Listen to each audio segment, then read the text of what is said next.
Chapter 1700. In the command center of the Naxxrama's alliance, every leader, including Duque, stood up. They could not hide the shock on their faces. What the hell was this? Cannonballs could not penetrate and even the Titan's energy could not affect it? Why don't you just fly in the sky? Suddenly the door to the command center opened. Tyron was still in the position of pushing the door open.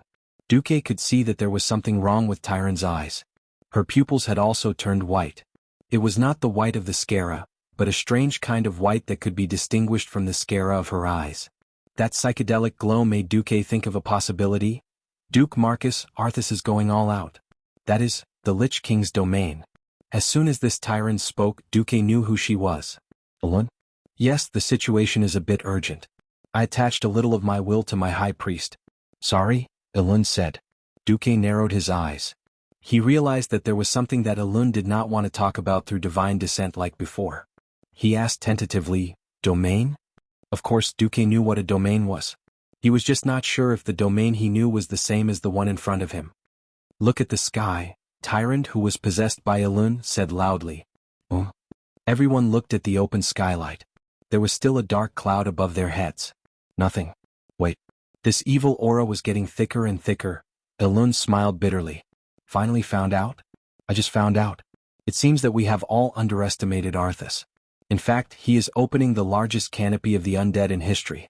From the day you set foot on this continent to prepare for the punitive expedition against him, he has been carrying out this step. Wait, if it is the canopy of the undead. Duque was confused. He is hiding very well, pretending to be defeated. In fact, while you are consuming the Scourge's troops, you are also helping him spread the aura of the undead into the sky. Once this huge canopy of the undead is completed, all the creatures shrouded under the canopy will be forced to gradually transform into undead. All the dead skeletons and wandering souls would be completely transformed into higher-level undying beings. Just now, Arthas finally launched the sky screen. Duque didn't say anything.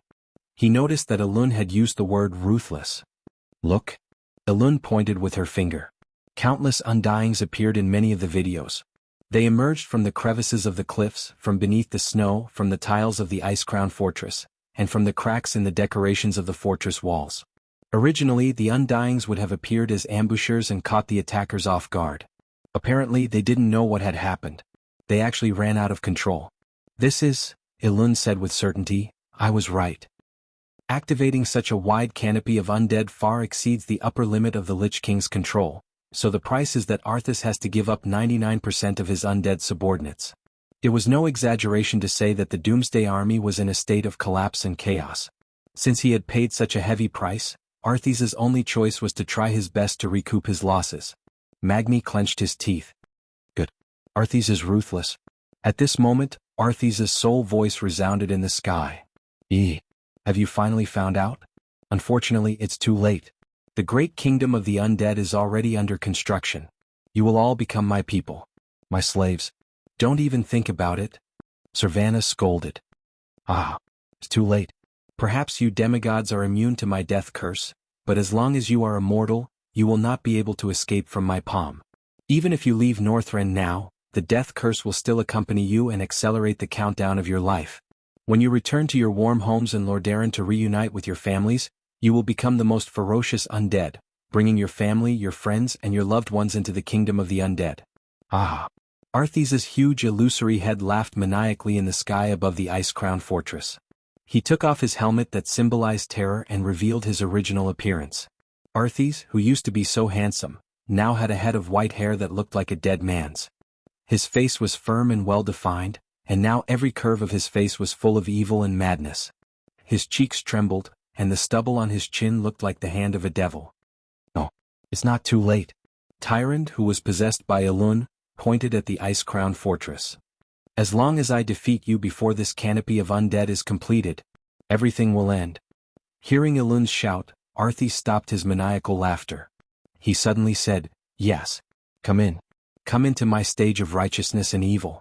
Only the performers who stood on this stage could truly hurt the other party. Come, Duke Marcus. Come. Fools who think of themselves as righteous, let us fight it out in the ice-crowned fortress. With that, Arthas's huge illusory head disappeared. Jaina pondered for a moment. I think I understand what that damned realm of his is. Only those who are righteous or evil can enter. Those who are not on the stage cannot interfere with those on the stage. That's about it. Damn it, the Alliance's greatest advantage in long-range attacks has been nullified. Everyone was a little annoyed. They had originally wanted to fire their cannons and bombard the Alliance. But now it didn't seem like it would work. Oh, ah. Duque chuckled at first, then turned into laughter. Elun, you possess Tyron because you have started to suppress the expansion of the canopy of undead in the air, right? Yes, that's right. I'll leave the sky to you. Elun reminded, all right. However, the magic formation formed by the 7 nodes must be preserved. Otherwise, Arthas can switch back at any time and replenish his mana through the magical veins under the Ice Crown Fortress. Then Jaina and Kale, that's the 7 of you, stay here. Understood. Understood. Duke turned his head, his fierce gaze sweeping across every leader's face. Everyone, what the Allied army is going to do has never changed from the beginning. Since Arthas desires destruction, we will grant him destruction. Alliance heroes. Attack. Oh! In the command center, every Alliance leader raised their fists high. Thousands of Alliance professionals formed an assault team around the Ice Crown Fortress. They rushed in from all directions and launched a fierce attack on the wandering undead. At the same time, Duque led the experts of the Alliance to the Avenue of Death in front of the Ice Crown Fortress. Chapter 1701. There was no need for Duque and the rest to take action personally. The first wave of the Allied army's charge had already been launched. Darian Mograin's huge rune sword slashed down, and the Death Knights of the Black Edge Knights charged directly from the west side of the Ice Crown Fortress. The steep mountain terrain could not stop the skeletal warhorses under them from leaping over cliffs as if they were walking on flat ground. As long as it was not a 90-degree vertical slope, these undead horses could perform acrobatic moves under the mental control of the man and horse as one. On the east side, the Silver Hand Knights also launched an attack. This was because the 2 gods of the Silver Hand, Gavin Rad and Theon, wanted to join the hero squad. This time, the Silver Hand was decisively handed over to the standard 2nd-generation paladins, led by the 2 female paladins, Mara Fordragon and Lena Thunderspear. For a moment, Duque was a little worried. But then Duque felt relieved. After all, these 2 were in history with Trajan, and their statues were stored side by side in the Paladin Profession Hall as a memorial. If not for the fact that there were too many paladins in the Alliance and that they were too strong, without the 2 ancient gods holding the fort, these 2nd-generation paladins would probably have taken over long ago. Now it seemed that the female paladins of the Alliance were also very fierce. The Silver Hand led by the 2 female paladins was like a sharp knife cutting through butter, easily destroying the Scourge soldiers who had lost the direct command of the Lich King. A hammer to the left and a holy seal to the right. Even playing polo was not as satisfying. Unfortunately, the Alliance hero squad could no longer accommodate so many paladins. In addition to these 2, there were also more famous and strong paladins like Riadaline, Murad, and Ariel the Hoof. Well, the Alliance did not have many things, but the Paladin hero squad had a lot of them. If it were an ordinary profession, the one who would clear the field the fastest would definitely not be the mage. But after the Radiant Moon, no one could compare to Pharaoh. Oh ha ha! In front of the hero squad, a dwarf shot out arcane impact with his short arms in turn, smashing the undead blocking the Ice Crown Fortress into pieces. He was Millhouse Mana Storm. Originally, Duque did not want this guy to join the hero squad. However, not only did this guy recommend himself, but he also said that he wanted to get a spaceship for interstellar travel. Because of this fellow's erratic personality, Duque would never place him in a position that required a steady personality like guarding the magic formation. However, it would be a waste not to use a peak Radiant Moon Pharaoh, so he might as well use this as an excuse to ask the Draenei on his behalf. In the end, it was as if this guy was on steroids and had a strong desire to show off. Of course, he alone would not be able to clear thousands of undead. In front of the hero team there were 2 elite teams leading the way. They were the champions of the Alliance and the Horde who had shown in the Crusade. Sal had made up his mind to preserve his strength, but a group of his subordinates could not hold him back and took the initiative to ask for battle. Duque gave Sal a call. Proof. Humph. I've killed 18. I have 30. You have the nerve to show off to me after slaughtering the weakest skeleton? We're just elite monsters. Alliance warrior Sakagar bickered with Horde warrior Nahok Steelbreaker, his hands not holding back at all. In any case, their main task was to open the way for the hero squad, and it was up to them how far they could go. Seeing them, Duque did not expect Tyrion to say with emotion, "It's good to be young." Duque rolled his eyes. "You can come to me and get eternal life. Tyrion was silent. Duque did not try to persuade him. After all, Anduin Lothar had chosen to end the last of the Arthy royal bloodline through natural death. It was not only to open the way for future generations, but also to set a noble example. Even though Lothar was not a paladin, the paladins had always unconsciously used him and Wother Lightbringer as role models. So, looks like I'll have to wait until Return of the Legion to persuade them. People can change and fate can be changed. Duque had already done so much and gained so much success. He had to do his best to save this world that could be destroyed at any time. Walking up the long staircase sandwiched between two high platforms with goat horns, they stepped onto the huge platform that overlooked half of the Ice-Crown Glacier. Stepping on the ferocious-looking skeleton relief, they looked at the huge corridor that was more than 50 meters tall, and looked at the statues of evil spirits on both sides that emitted violent flags. Everyone in the hero squad cast their eyes on the huge vortex at the end of the corridor. It was a teleportation portal. Arthas had activated her domain, rendering long-range attacks ineffective and protecting the entire Ice-Crown Fortress from the attacks of cannons. However, the real interior of the Ice-Crown Fortress was behind this teleportation portal that was full of unknown things. At the entrance, everyone stopped and looked at Duque. At this moment, other than Jaina and Kale, that's who were in charge of guarding the 7 teleportation points, as well as a group of second-rate mages like Solarian, it could be said that the strongest people in the Alliance were here. In addition, there was also Lord Howl in his heroic spirit state and Varrock Salyafar. "Let's go. Let's end this," Duque said calmly. He gently reached out to the teleportation portal and used his demigod power to connect to the already stable teleportation portal. He was making sure that his group would not be teleported to some unknown place. Duque did not notice that Theon was tightly gripping the hilt of Ashbringer in his hand. After a short teleportation, the scene in front of them made the heroes murmur. Everywhere was filled with an evil icy mist, the bone-chilling floor, the ominous statues that always stared at people, and the huge chandelier that seemed like it could fall at any time and crush people to death. Everything gave people a feeling of fear and unease, but there were no enemies. This is the final battlefield, right? Arthas is not qualified to be the host. Even if there's number 21 gun salute, at least a few skeleton soldiers can come and play grave disco to liven things up. Gavin Rad whistled frivolously. This, of course, attracted the chuckles of many heroines. Only Theon frowned. Gavin Rad, all right. Don't take it too seriously. You're just too serious. You're so young but your hair is already moving upward. The veins on Theon's forehead bulged, the cross-shaped veins as obvious as they could be. One had to know that he was just over 50, and with a head of slightly orange hair and a full beard, he was considered a handsome man in the Alliance. On the contrary, although Gavin Rad was a handsome man when he was young, he had the momentum of developing into Mr. Mediterranean. If not for Duque teaching him to tie his hair in a bun, his image would be ruined. Just as Theon was about to explode, he suddenly remembered and smiled bitterly. "Thanks, brother." Chapter 1702. Those who were not directly involved would never understand the friendship between the 5 Silver Saints that people spoke of. This relationship had spanned a quarter of a century and had never faded, let alone been forgotten. As staunch believers of the Holy Light, they had wondered if they would die before they could fight the orcs and be destroyed by the high concentration of the Holy Light. After all, at that time, the Holy Knight was only a profession that existed in the theories of Archbishop Alonso's Fale. Azeroth had been recorded for 2,800 years. Was it that easy to be the first in recorded human history? Absolutely not. On the night before the change, although they had absolute trust in Alonso's, they still followed their teacher's instructions and left a will. For the next 14 years they fought on all fronts.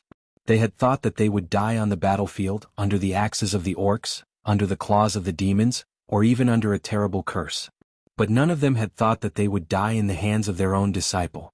Gavin Rad and Theon, the brothers around them, knew better than them how much Uther had invested in Arthas. The most painstaking teaching, the most magnificent teaching assistants, and the most perfect training lineup.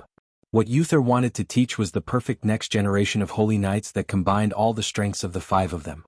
Unfortunately, with the success of Nazul's plot, not only did everything come to nothing, even their most respected brother Uther was killed.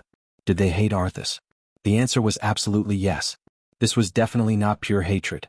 Because pure hatred would only make the Holy Light covered in dust. This would make them completely deviate from the path of the Holy Light. The 4 of them were more eager than anyone else to end things with Arthas, the Lich King.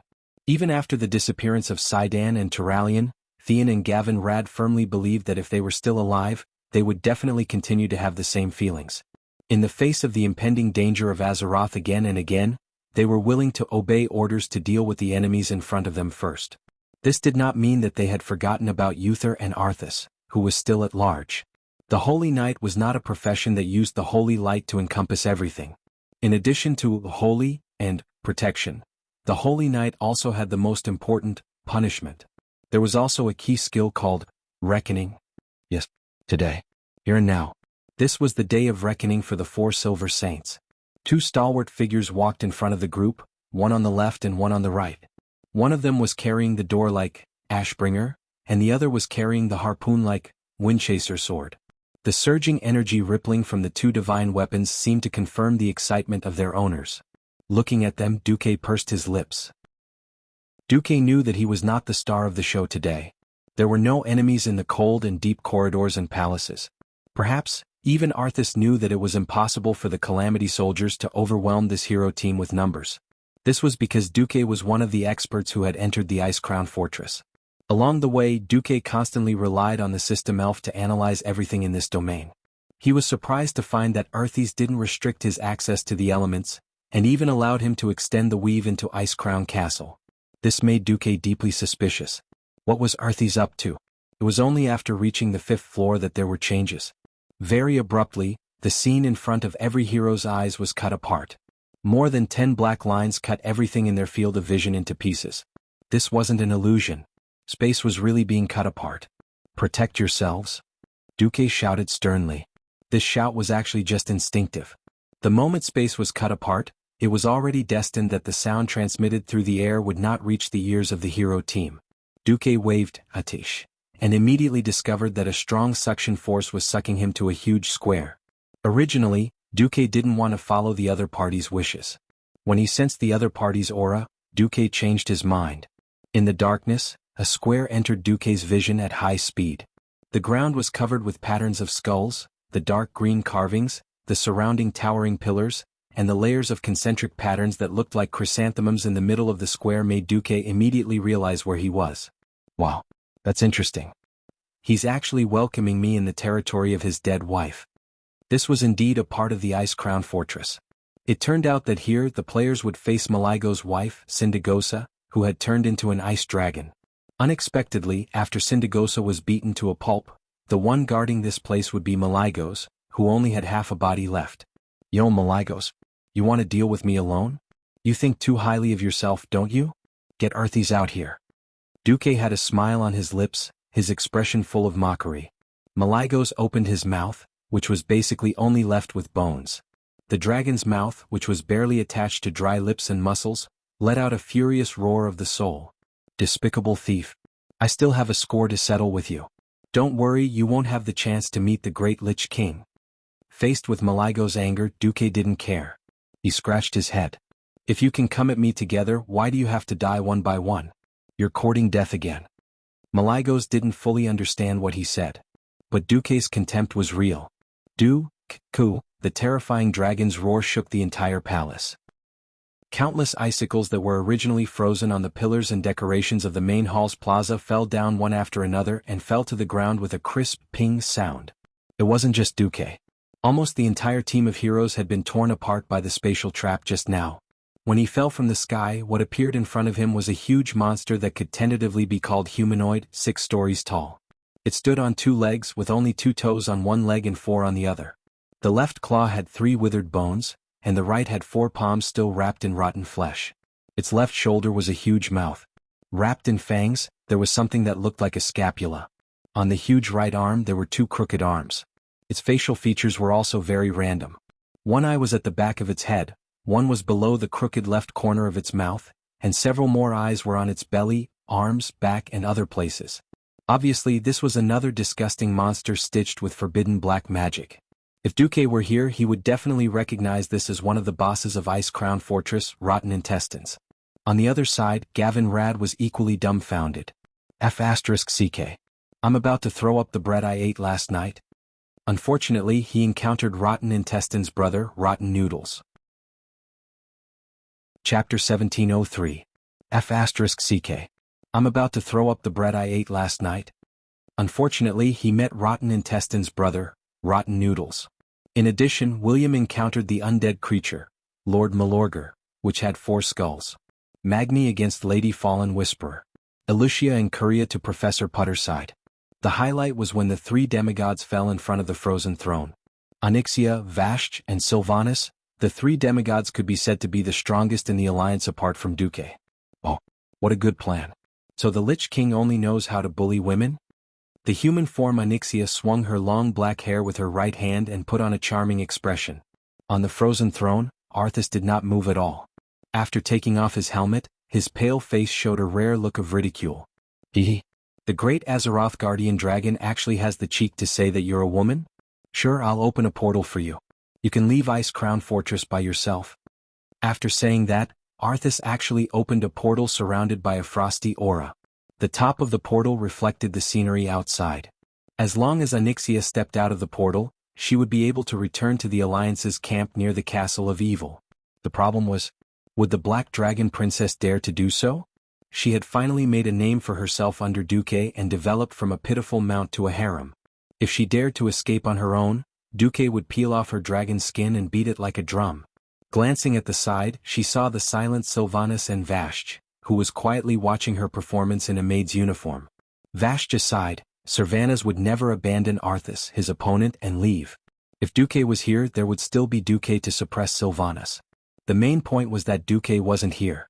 15 years after the Door of Darkness, the calamity of the Eversong Forest, the destruction of the old Silvery Moon City, and the deaths of millions of his compatriots. Although the betrayal of the Sun King played a part, ultimately, it was still because the Calamity army led by the culprit, Arthas, was too strong. Now Nazul, the mastermind, and Arthas, the culprit, had merged into one. Sylvanas, who was determined to take revenge and had even changed her race's name to Blood Elf, would never let go of such an opportunity. Looking at the lightning snakes that were constantly jumping around her body, it was obvious that she was ready to fight. Onyxia did not know how strong Arthas was, but looking at his Frostmourn's fury, she knew that she would definitely not be able to defeat Arthas. She didn't think that any of the 3 of them could stop the Lich King. She only knew that if she really ran, Sylvanas might be dead. How could Duque spare her then? The hesitation only lasted for a moment. In the next moment she caressed her face and teased, "Io, so annoying. Such a small portal you want to send away, who?" When she said the last 2 words, not only did Onyxia's voice become stern, she also transformed into her original form, the fearsome Black Dragon Princess. "Sister Sylvanas, if you don't mind, how about we fight the enemy together? Ignore the one in the maid uniform." "Okay." In the next second, Sylvanas turned into a stream of light and disappeared on the spot. When she reappeared, she was already standing on the back of Onyxia's neck. If there was a fatal weakness for a dragon, it would be here. There would not be any other place, because this was the most difficult place for a dragon to take care of. Vashch laughed faintly, and at the same time she also turned into a 6-armed Naga. In the past she would always hold a bow, but this time her 6 slender arms were all close combat weapons. Nagas were not only sharp archers and mages, but also the sharpest close combat experts at the same time. Arthas was probably smiling, but the smile on her face was getting more and more radiant. Yet, for some reason, it gave off the feeling that it was a fake smile that didn't reach the eyes. He did not put on his helmet and just stood up, holding Frostmourne, and walked down his ice throne step by step. At the same time, the most shrill alarm suddenly sounded in Naxxramas. "Not good. Our spatial portal has been unlocked for some reason." A radiant moon mage cried out. "Got it." Without saying much, Jaina took off her coat and quietly put on her epic-grade cloak. When she slowly walked in front of the portal in the center of Naxxramas with her staff in hand, dozens of translucent illusory skeletal palms appeared out of thin air. After an ear-piercing sound that was almost like scraping glass, the last barrier in front of the portal was completely destroyed. An incomparably dark door opened, and a great lich with a head that was completely different from its body stepped out of the portal. "Jaina Proudmoore. How disappointing. So the Alliance left you here to die?" The one who came was the former Sun King, Anastrian. Jaina's expression was incomparably calm. She had a look of understanding on her face. "Anastrian, do you really think we didn't expect you to attack Naxxramas?" As Jaina's voice fell, the portal behind the Sun King suddenly made a crisp crack sound. 1/10 of a second later, the portal he opened was crushed by an illusory red dragon claw that suddenly appeared. Less than 3 meters behind him, the humanoid red dragon sister appeared with her hands on her waist, standing there lazily. The name of the Dragon King was the best interpretation of strength. The Red Dragon Queen teased, "Oh, Arthas didn't miscalculate the comparison of strength, did he? He actually dared to send you out?"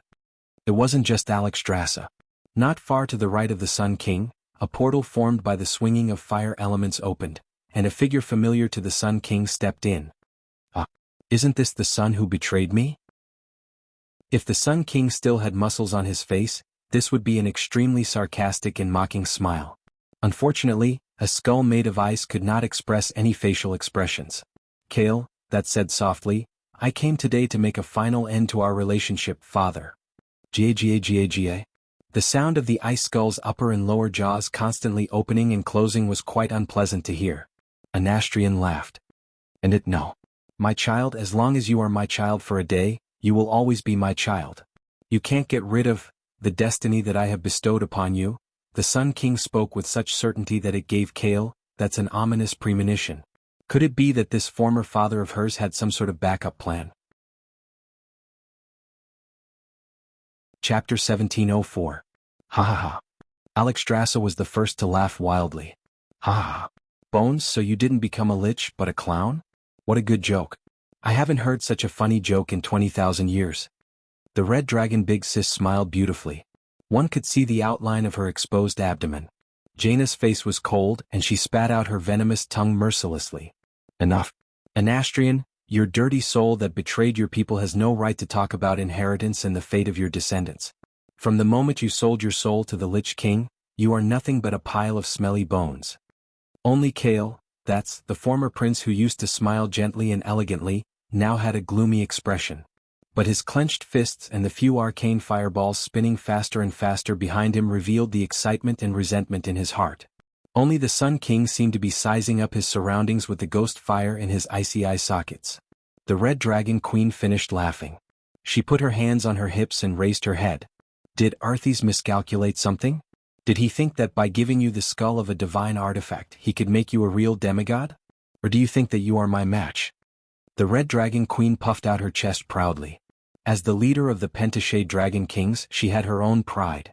She did not think that the Sun King was her match. Anastrian seemed to be laughing. "Ah, if we fight face to face, I am indeed not your match, big lizard." The Red Dragon Queen raised her eyebrows and puffed out her cheeks. Her anger was easy to understand. Sure enough, he changed the topic. "But who wants to fight you face to face? Perhaps you still don't know why I want to use Naxxramas as a breakthrough point?" Jaina's eyes were half closed. He was right. If he attacked the magic vein nodes guarded by the Radiant Moon mages, he might be able to severely injure them with the first blow. Jaina said coldly, "Because Naxxramas used to be a fortress belonging to the Scourge, right? What a pity. This fortress has been completely remodeled by me and Duke." The Sun King raised the gray index finger of his right hand and shook it proudly. No. Even the Lich King himself doesn't know the true use of Naxxramas. Actually, this floating fortress isn't a real fortress. At this point he deliberately kept them in suspense. Even though the two Breaking Dawn mages were vaguely eager to hear the rest of the story, they remained clear-headed and had already stealthily reinforced their magical defenses. Jaina further confirmed the Weave's control over Naxxramas. The Sun King smiled, and the upper and lower jaws of the ice skeleton once again made an uncomfortable and frightening quack sound. Naxxramas was originally used as a prisoner's carriage to describe it in a more convenient way. The moment Anastrian uttered the last word, he activated the spell he had been hiding for a long time. Without giving Alexstrasza any time to react, countless rays of light suddenly shot out from the void and crossed the space, forming dazzling chains that directly locked onto her robust body. This is, the Red Dragon Queen let out a rare cry of surprise. No longer caring that this was a rather narrow teleportation hall for her, she brazenly activated the ultimate transformation spell. Who knew? Almost at the same time that her limbs and neck thickened, the chains actually became thicker and larger at the same time. They tightly bound her body, and a purer Titan energy burst forth. "Not good. Quick, stop him." From the left and right, the blazing fire element and the bone-chilling frost element combined to form the most powerful frost-fire arrow. which poured fiercely onto the Sun King's body. For Jaina and Kale, this was the safest way to fight. The original Sun King must have specialized in the fire element. When the two of them saw the ice skeleton that imprisoned Nazul, they couldn't be sure. After all, the Lich King's signature element was frost. Since they could not be sure, they simply used the frost fire arrow. That was because this mystical spell would cause the most damage based on which element the opponent had the weakest resistance to. In order to deal with today's battle, the two had spent a long time practicing. But it did not seem to be effective. Hee hee. The Sun King let out a hair-raising sound like an owl. The extremely exaggerated ice shield on his body, with at least 30 layers, firmly resisted the joint casting of the two. At the same time, he continued to drag the Red Dragon Queen into this mysterious prison. Jaina and Kale, faces were as white as a sheet. They had miscalculated. Just as no one said it, no one would know that Otter's true purpose was to imprison the ancient gods, and the rest were secondary purposes. Used to seeing Naxxramas flying around as a flying fortress, who would know that this thing was originally used by the Titans to imprison dangerous species or local gods on a certain planet and transport them back to the Pantheon for research? Jaina gritted her teeth and suddenly shouted, "Tarim!" A huge figure appeared almost in response. He punched through the wall of Naxxramas' teleportation hall, and his huge body, so huge that it was difficult for mortals to look up, squeezed into the teleportation hall. Tarim, whose eyes were bursting with Titan energy and lightning, hammered down, and an explosive ball of lightning exploded where the Sun King stood. Unfortunately, he seemed to have activated Flash at the last moment and dodged it. Tarim's rumbling voice echoed throughout the teleportation hall. "I didn't expect you to find such a loophole. Damn you Malygos." Needless to say, to know such a top secret, it was definitely not the Sun King, who only had a lifespan of thousands of years. Only Malygos, who was also a guardian, would keep such a secret. Jaina's hands were not hesitant, and a series of spells followed. "Sun King, do you have the ability to lock all the guardians in the prison?" The Sun King could not help but feel a little bitter at this time. How is this possible? As the strongest dragon aspect, Alexstrasza's strength was definitely the top among the guardians. Unless it was the demon soul, that had her own soul back then, how could she be suppressed so easily? One dragon aspect was enough to give the Sun King a headache. However, the Sun King actually had a backup plan. But, since I have inherited Nazul's ice skeleton, it also means that I have inherited his huge mental power. With his evil words, an incomparably terrifying mental energy pressed toward Tarim, Jaina, and Kale, at the same time. Chapter 1705. Ugh. Even though Duque had already reminded them to prepare protection in this area, Jaina and Kale, still felt overwhelmed. They both knew that this was under the premise that the Sun King did not use them as the main target. Tarim, who was on the other side, was in the most pain. His huge body knelt down on both knees, his hands clutching his temples hard, and his mouth made indistinct sounds. Ah! Although most of the guards near the teleportation hall of the fortress had been secretly invited away, there were still some paladins here in order to avoid being discovered by the enemy that might invade. At this moment, all existences below the hero level let out painful howls. Jaina's forehead was full of cold sweat. She had to admit that she had miscalculated. Alexstrasza's mistake in being trapped was the biggest miscalculation. This meant that the strongest combat power on the Allied forces' side had been directly sealed, even if it was very likely to be temporary. Khadgar, do you hear me? Can you do anything?" Jaina urgently called for help through the magic net. "I have no choice. Perhaps no one in the Alliance is good at resisting mental attacks. But I know of one existence. Go!" Jaina shouted in the sea of consciousness. Inside Naxxramas, a mental shock wave that was 100 times stronger than the raging waves repeatedly washed the nerves of every living creature in the fortress. Soldiers with weak mental strength had already begun to bleed from their eye sockets and ear holes. If this continued, a large number of people would die here. Kale, face was pale, and he cried out in his heart that he had miscalculated. Duque had calculated that the Scourge army might use this former Scourge fortress to cause trouble, and even that an Astrian might come in person.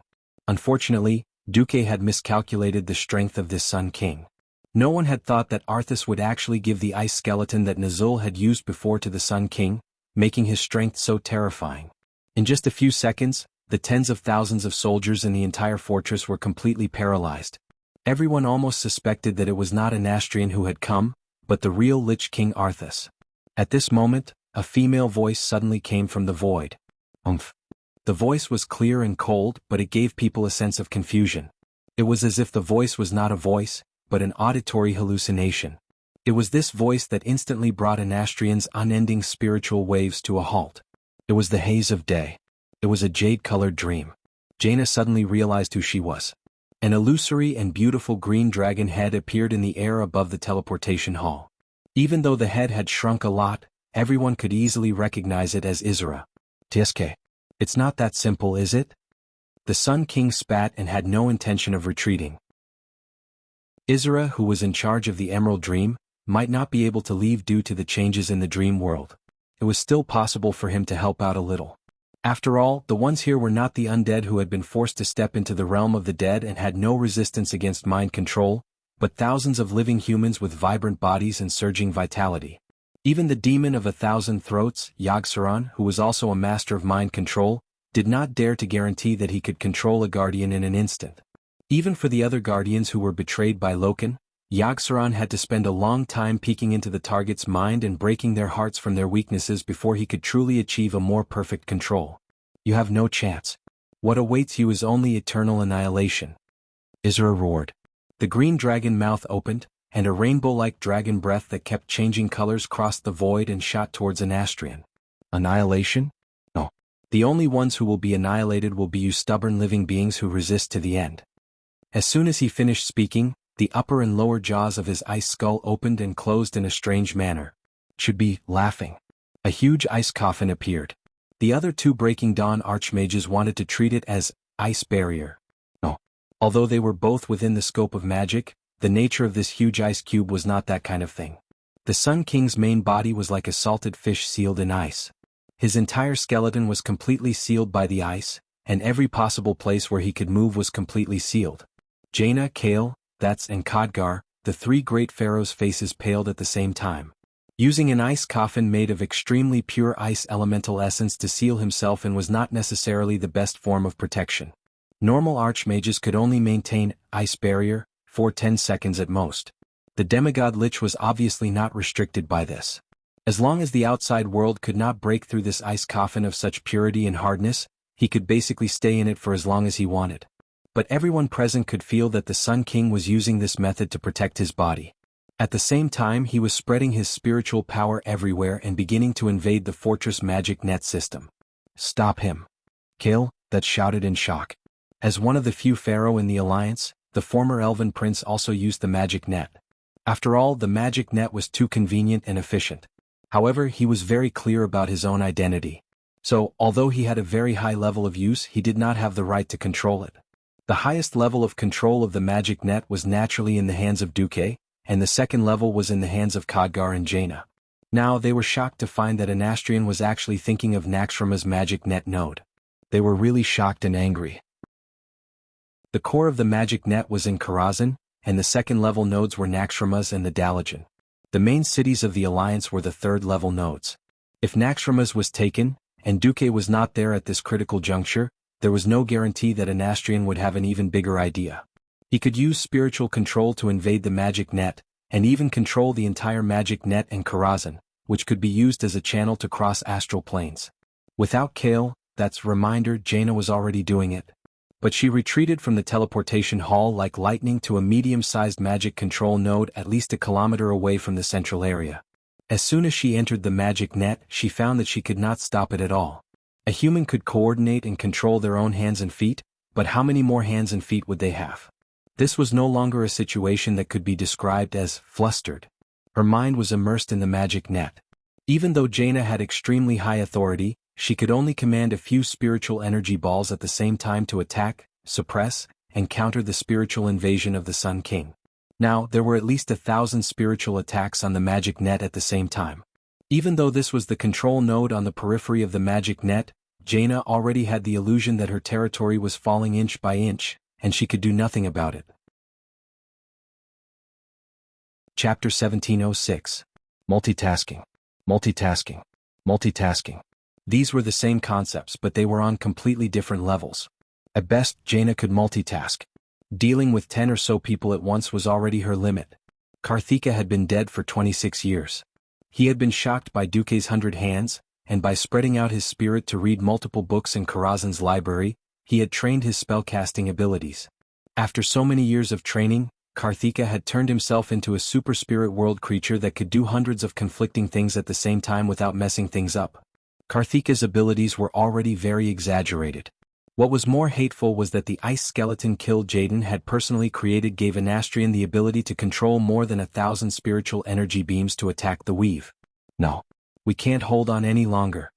In the weave, Jaina and Karthika cried out in despair at the same time. Karthika had called for help. The Dark Witch Farina and the Great Astromancer Solarian. Not enough. A drop in the bucket. Jaina gritted her teeth. Open up access to all Morning Star and above wizards in the Alliance and ask for their help.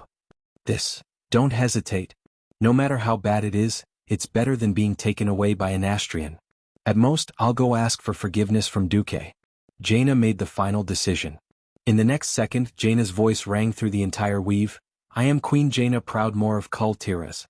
The weave is now under attack by the former Sun King, an Astrian Sunstrider. I request all weave users to help repel his attack. On the other side, Jaina was trying her best to resist the Sun King's spiritual attack. On the other side, Kale, had summoned his phoenix. He risked self-destruction to merge with his phoenix once more, obtaining the power of a demigod. This was because his dead father's ice coffin was getting bigger and bigger, and he had no choice but to use high-purity fire elemental magic to resist the expansion of the ice. Beside him, Torim had already retreated. Under this level of spiritual attack, he could not do anything at all. That damned lich. Torim cursed fiercely. This was because the flaw in his mind had already been found, and the illusion of his deceased wife was constantly attacking his spiritual sea. It was unknown if an Astrian had been forced to switch from playing with fire to playing with ice, resulting in some unknown flaw.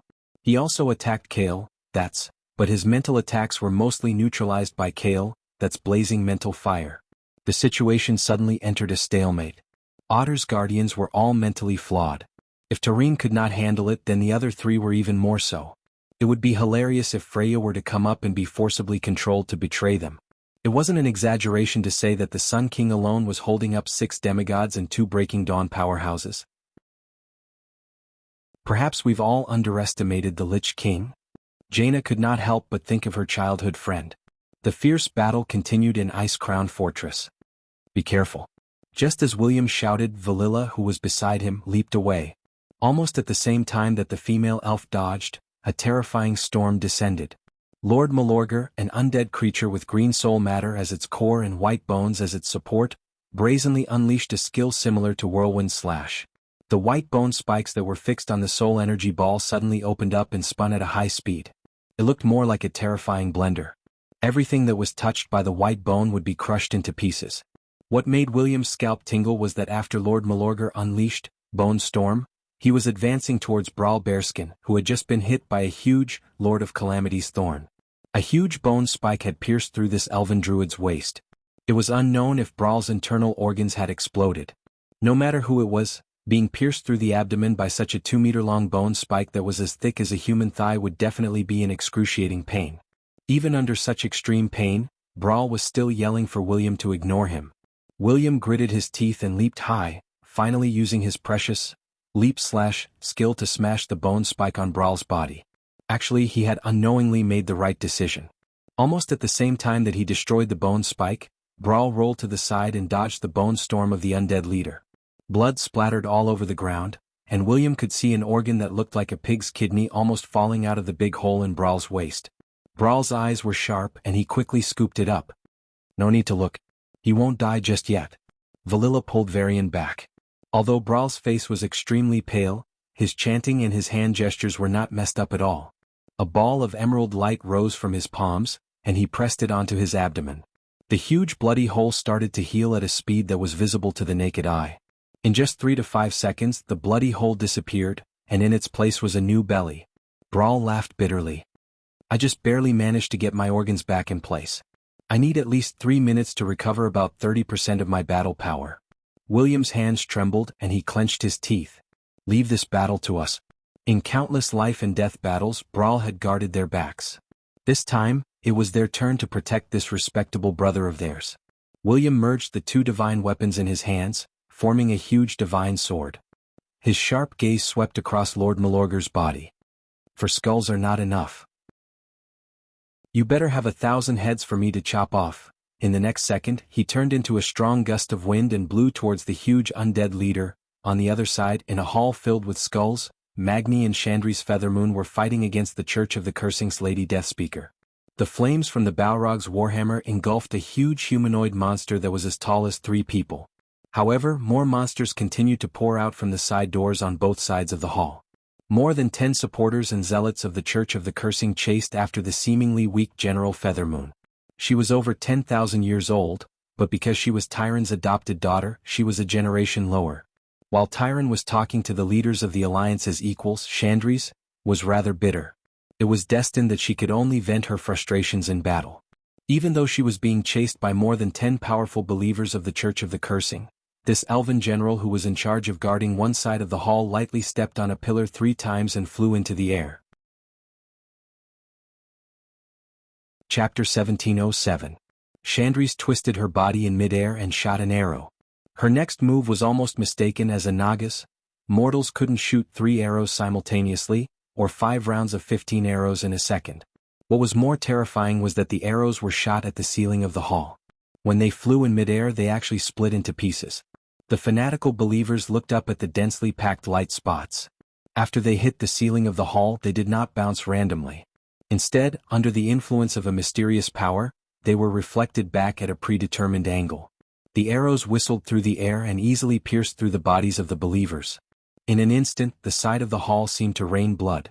The entire side of the hall looked like it had been plowed by Zhu Beiji's rake. Several rows of cursed believers fell. Lady Deathwhisper waved her skeletal hand. The believers who had just fallen into the realm of death stood up slowly. They were already immortals. Seeing their companions stand up again, the fanatical believers all let out excited voices. Immortality! Immortality! This was their greatest pursuit. The Feathermoon general sneered at the brainwashed undead. As she raised her arm, a rain of dazzling purple ribbons streaked across the void and shrouded the undead's heads. In the next second, the newly born immortals who had not fully climbed up had already turned into a pile of rotten flesh and blood. You want to be immortal forever? This is the immortality you want. Chandri spat on the ground. Unexpectedly, Lady Deathwhisper raised her arms and shouted, "No one can escape from this world of death." Lady Deathwhisper used Mana Barrier to block Magni's attack right in front of Chandri's. Then she used Death's Wither on Chandri's. The stench of death spread out. Mortals would die just from smelling it. Even though Chandri's physique had greatly increased after entering the realm of hero, she still did not dare to take this attack head-on. To make matters worse, when she was rolling around, she was hit by a paralysis curse. She was a priestess and also a ranger, but she did not have a way to dispel the curse. At this moment, in this place where there was no profession that could dispel the curse, she could only take it head-on. Magni, have you settled it? Chandri's was not as easy to talk to as her adoptive mother Tyrant. He didn't care if his foster mother was Magni's equal or not. He would get angry when he needed to. Immediately. Magni was also having a headache. The lich in front of him was too stubborn. She actually dared to take on his Balrog hammer with her shield up. He had wanted to conserve his strength and use all his strength to hammer Arthas, but now he no longer held back. He crushed a bead in his pocket. This was a treasure the rock guardian Alcavan had given him, and it was filled with the purest earth element. Hiss, Magni was on drugs. The dead shorty had become a big shorty. Its body was as large as a giant's, and it possessed unparalleled and terrifying strength, combined with its massive burning warhammer. Magni Bronzebeard had directly taught Mistress Deathwhisper a lesson. Shio. Her powerful, frost arrow, originally had terrifying lethality against any close-range combatant. At this moment it was completely impossible. Bam. The shield was destroyed with a single strike. Bam. 2 strikes knocked them over. Bam. 3 strikes whipped the corpse. The opponent, who seemed to be evenly matched just a moment ago, was defeated by Magni in 3 moves. The disciples of the cursed god sect were scared out of their wits. When they screamed and tried to run away, Chandri shot them to death like she was shooting rabbits in a hunt. Every corpse was given a small bottle of holy water, and the corpses started to have an unexpected chemical reaction. The corpses, whose souls and bodies had been corroded by the darkness, started to melt as if they had been poisoned by the corpse-dissolving water. Everything was done. Chandris looked at this giant that was 3 stories tall, and his width was even greater than his height. She couldn't help but put her hands on her waist and scolded, "Hey! Why didn't you use it earlier? Hurry up and become small. We don't know what's going on with the others. We better hurry over." Magni glared. "It's not that simple. I have to expel the earth element out of my body if I want to become small. Once I do that, I won't dare to absorb it again. If the earth element is contaminated by the shadow energy, I will turn into a large death knight and smash you in the face."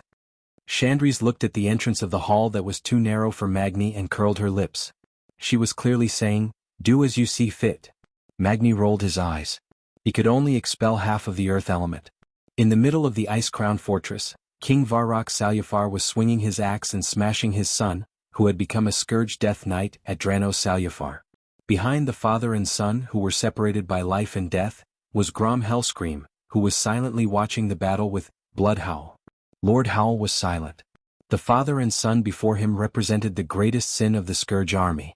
It was already sad enough that the old had to bury the young. Now the father had to bury his son again and destroy him with his own hands. Ignoring the continuation of life and trampling on the ethics of the human world, this was the Lich King's doing. Grom basically didn't make a move unless he saw the mutated blood fiends summoned by young Salyafar. These inferior monsters could bully professionals who had just stepped into the realm of heroes, but against a top-tier hero like Grom, it was a piece of cake. What was even more amazing was that young Salyafar was a typical blood death knight. His moves were useless against Lord Roar, who was a pure energy creature. This gave Lord Howl more confidence to hold the line for Varrock. For the Lich King, poor child, not every small battlefield was dominated by the allied army. There were clear victories, and naturally there were also those who were at a disadvantage. Although the allied army was the cream of the crop from tens of millions of people, those who could obtain a place in the Scourge army, which had hundreds of millions of undead soldiers, were not weak either. The entire ice-crowned fortress was filled with fierce battles. In the square of the hall that originally belonged to Syndagosa, Malygos attacked Duque with beautiful magic while provoking him with words. "Ah, are you ready?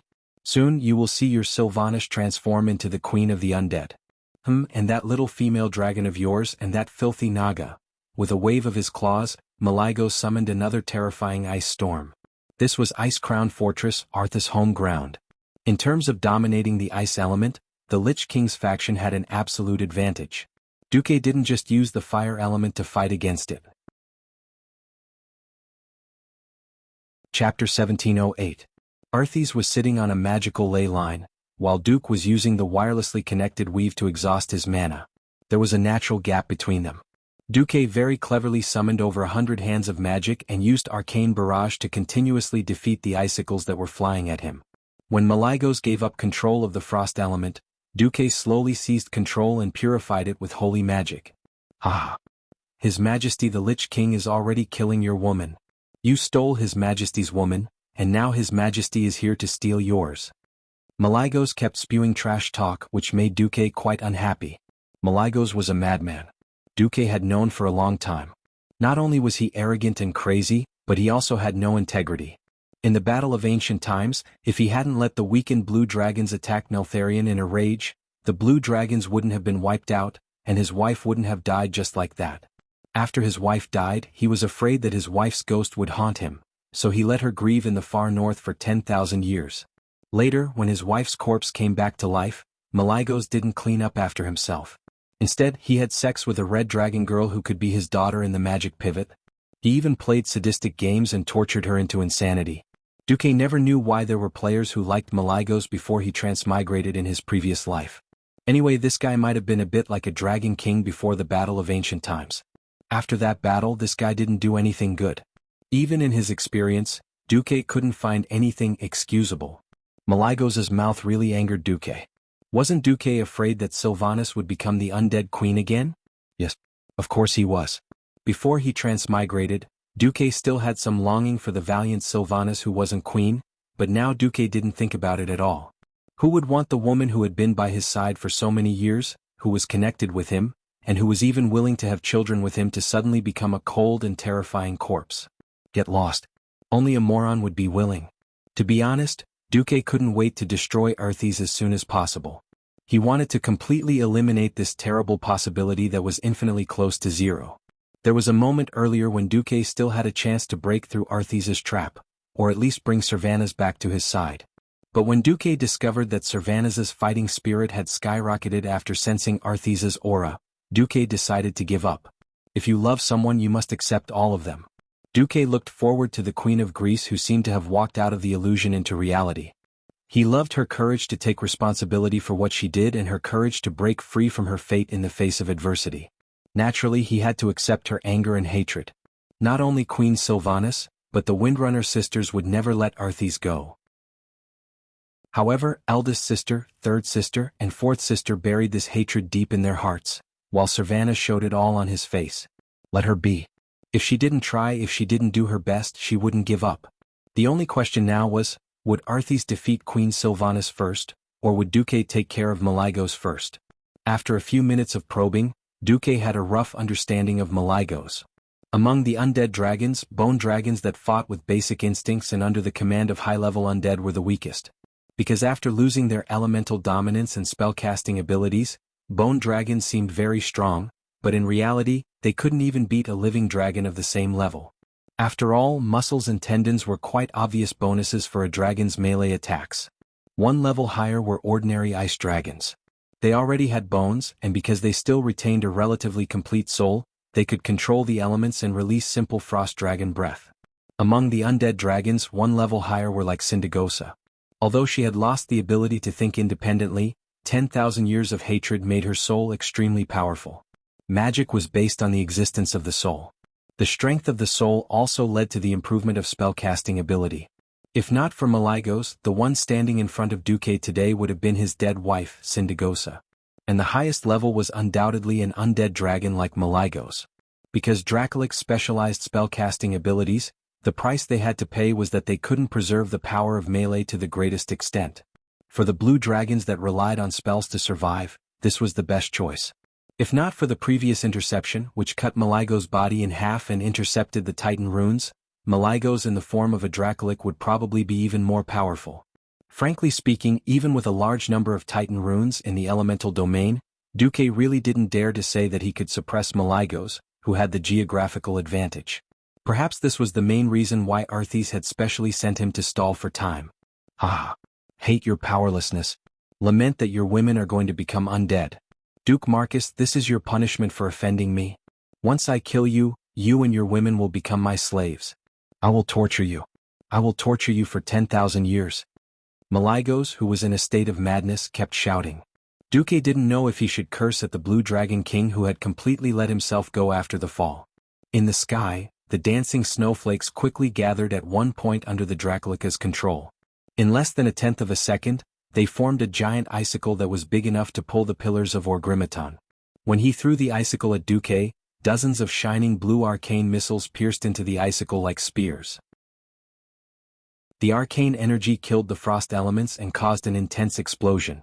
The destructive power spread out and accelerated the icicle's collapse. The splashing frost elements in the form of ice shards and mist shot countless snowflakes in all directions. This scene was like the fireworks that Duque had seen on New Year's before he transmigrated. Unfortunately, there were only two monotonous colors, snow white and arcane blue. Duke Marcus, you're finished? As long as one member of the hero team dies, your invincible legend will be shattered.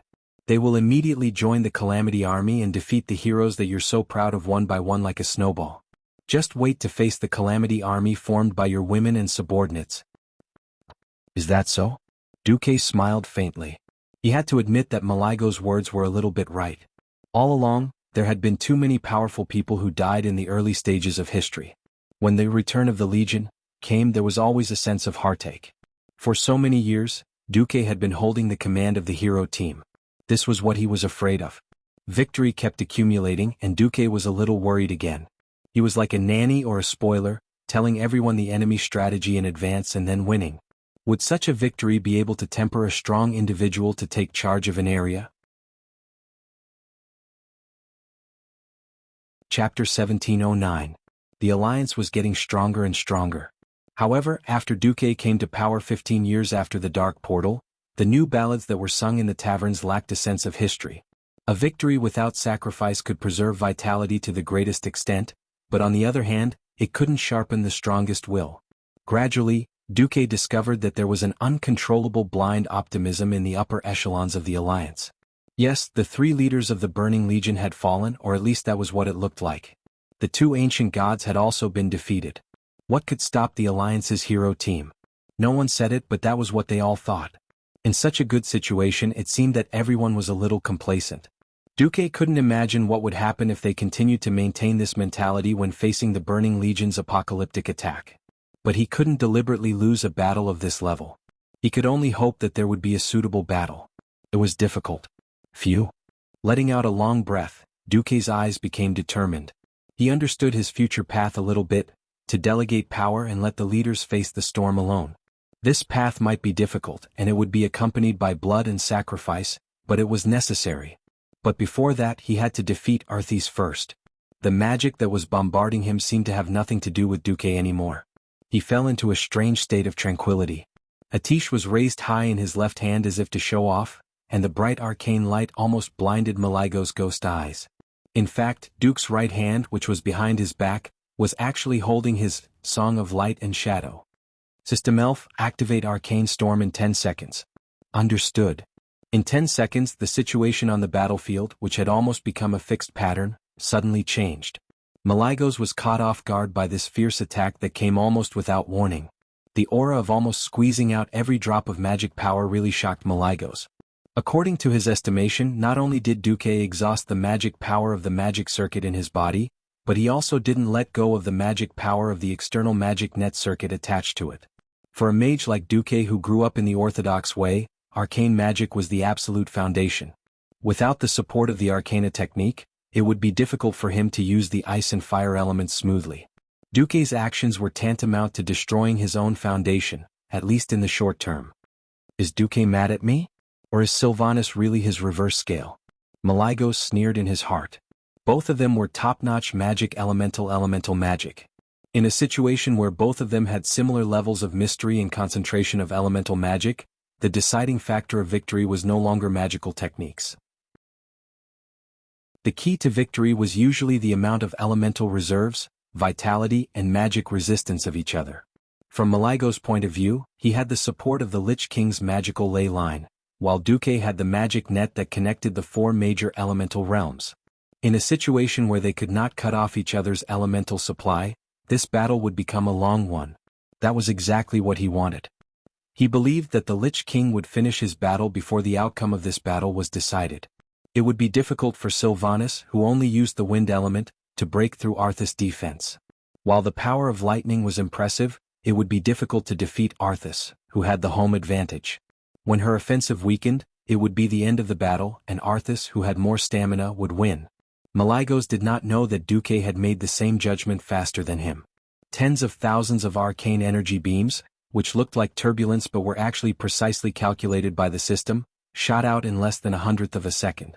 They collided with each other and then bounced out at all kinds of unimaginable angles like pinball balls. Faced with such an exaggerated and seemingly chaotic group attack, Malygos did not react at first. He thought that it was absolutely random. That was until he saw, to his shock, that the ice storm he had pushed out to meet the arcane storm was easily destroyed. Every ice prism was blown up by an arcane energy ray that was shot at the most scorching angle at the most precise angle. Be it large or small, the ice elemental clusters were all scattered, turning into true elemental turbulence. For the first time, Malygos found that he had lost control of his large-scale spell. The ice tornado, which should have been spinning wildly in a clockwise direction, suddenly showed signs of collapsing. Left with no choice, Malygos roared and stretched out his claws, using almost all the ice elemental clusters he could summon at that moment to pour into the ice tornado in front of him. Under his all-out attack, the ice tornado, which had been slightly scattered and shrinking, expanded again. Its size was at least twice as large as before. But Malygos immediately realized that something was wrong. The arcane storm's energy beam was still spicy and tricky, but the total amount of arcane elements injected was obviously not right. This was a classic case of a lack of follow-up. Arthas could not completely exclude other elements from entering the fortress, so naturally he could not completely cut off the magic power and elemental supply from the magic net to Duque. This seemingly unexplained drop, Malygos roared angrily and spat out a mouthful of dragon breath at Duque. The former Dragon King's dragon breath was powerful.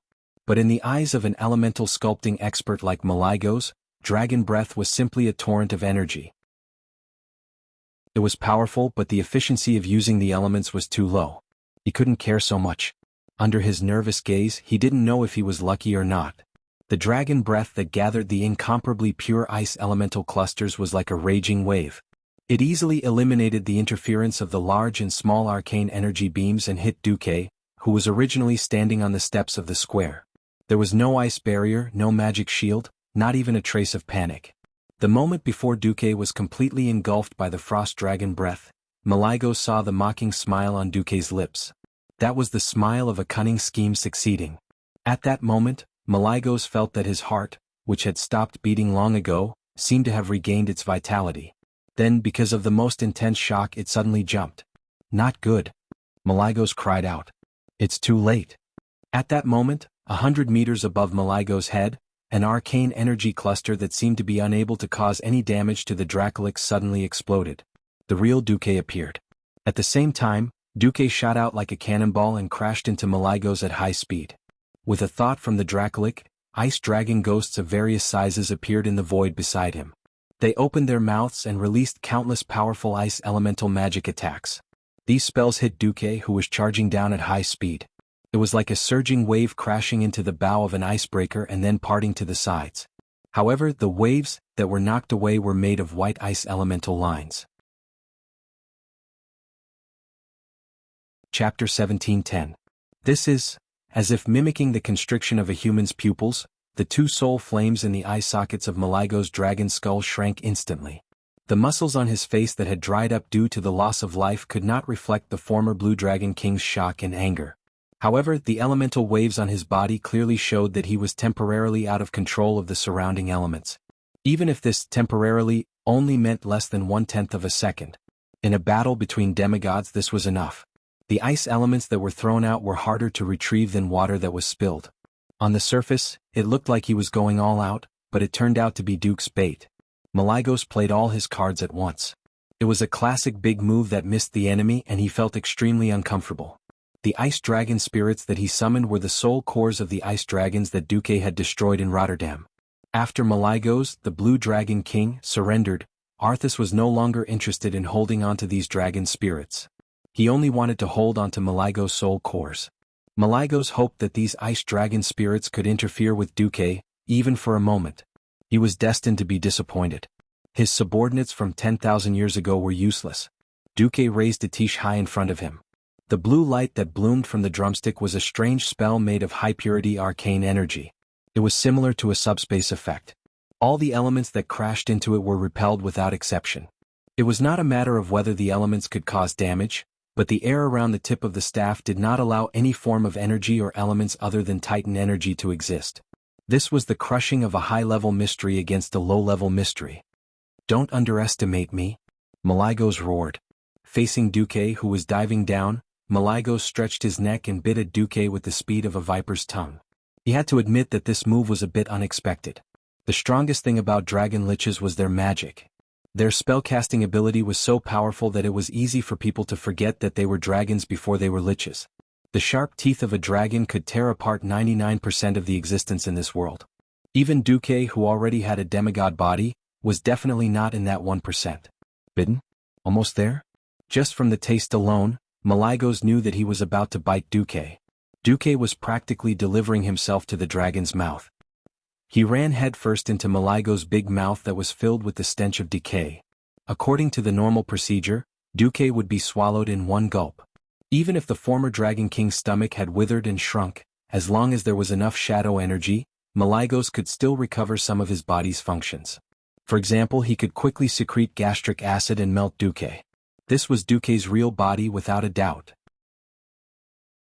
Malygos could almost imagine how delicious it would be to swallow this despicable kid who had stepped into the divine realm as a mortal and made him disgusted and angry.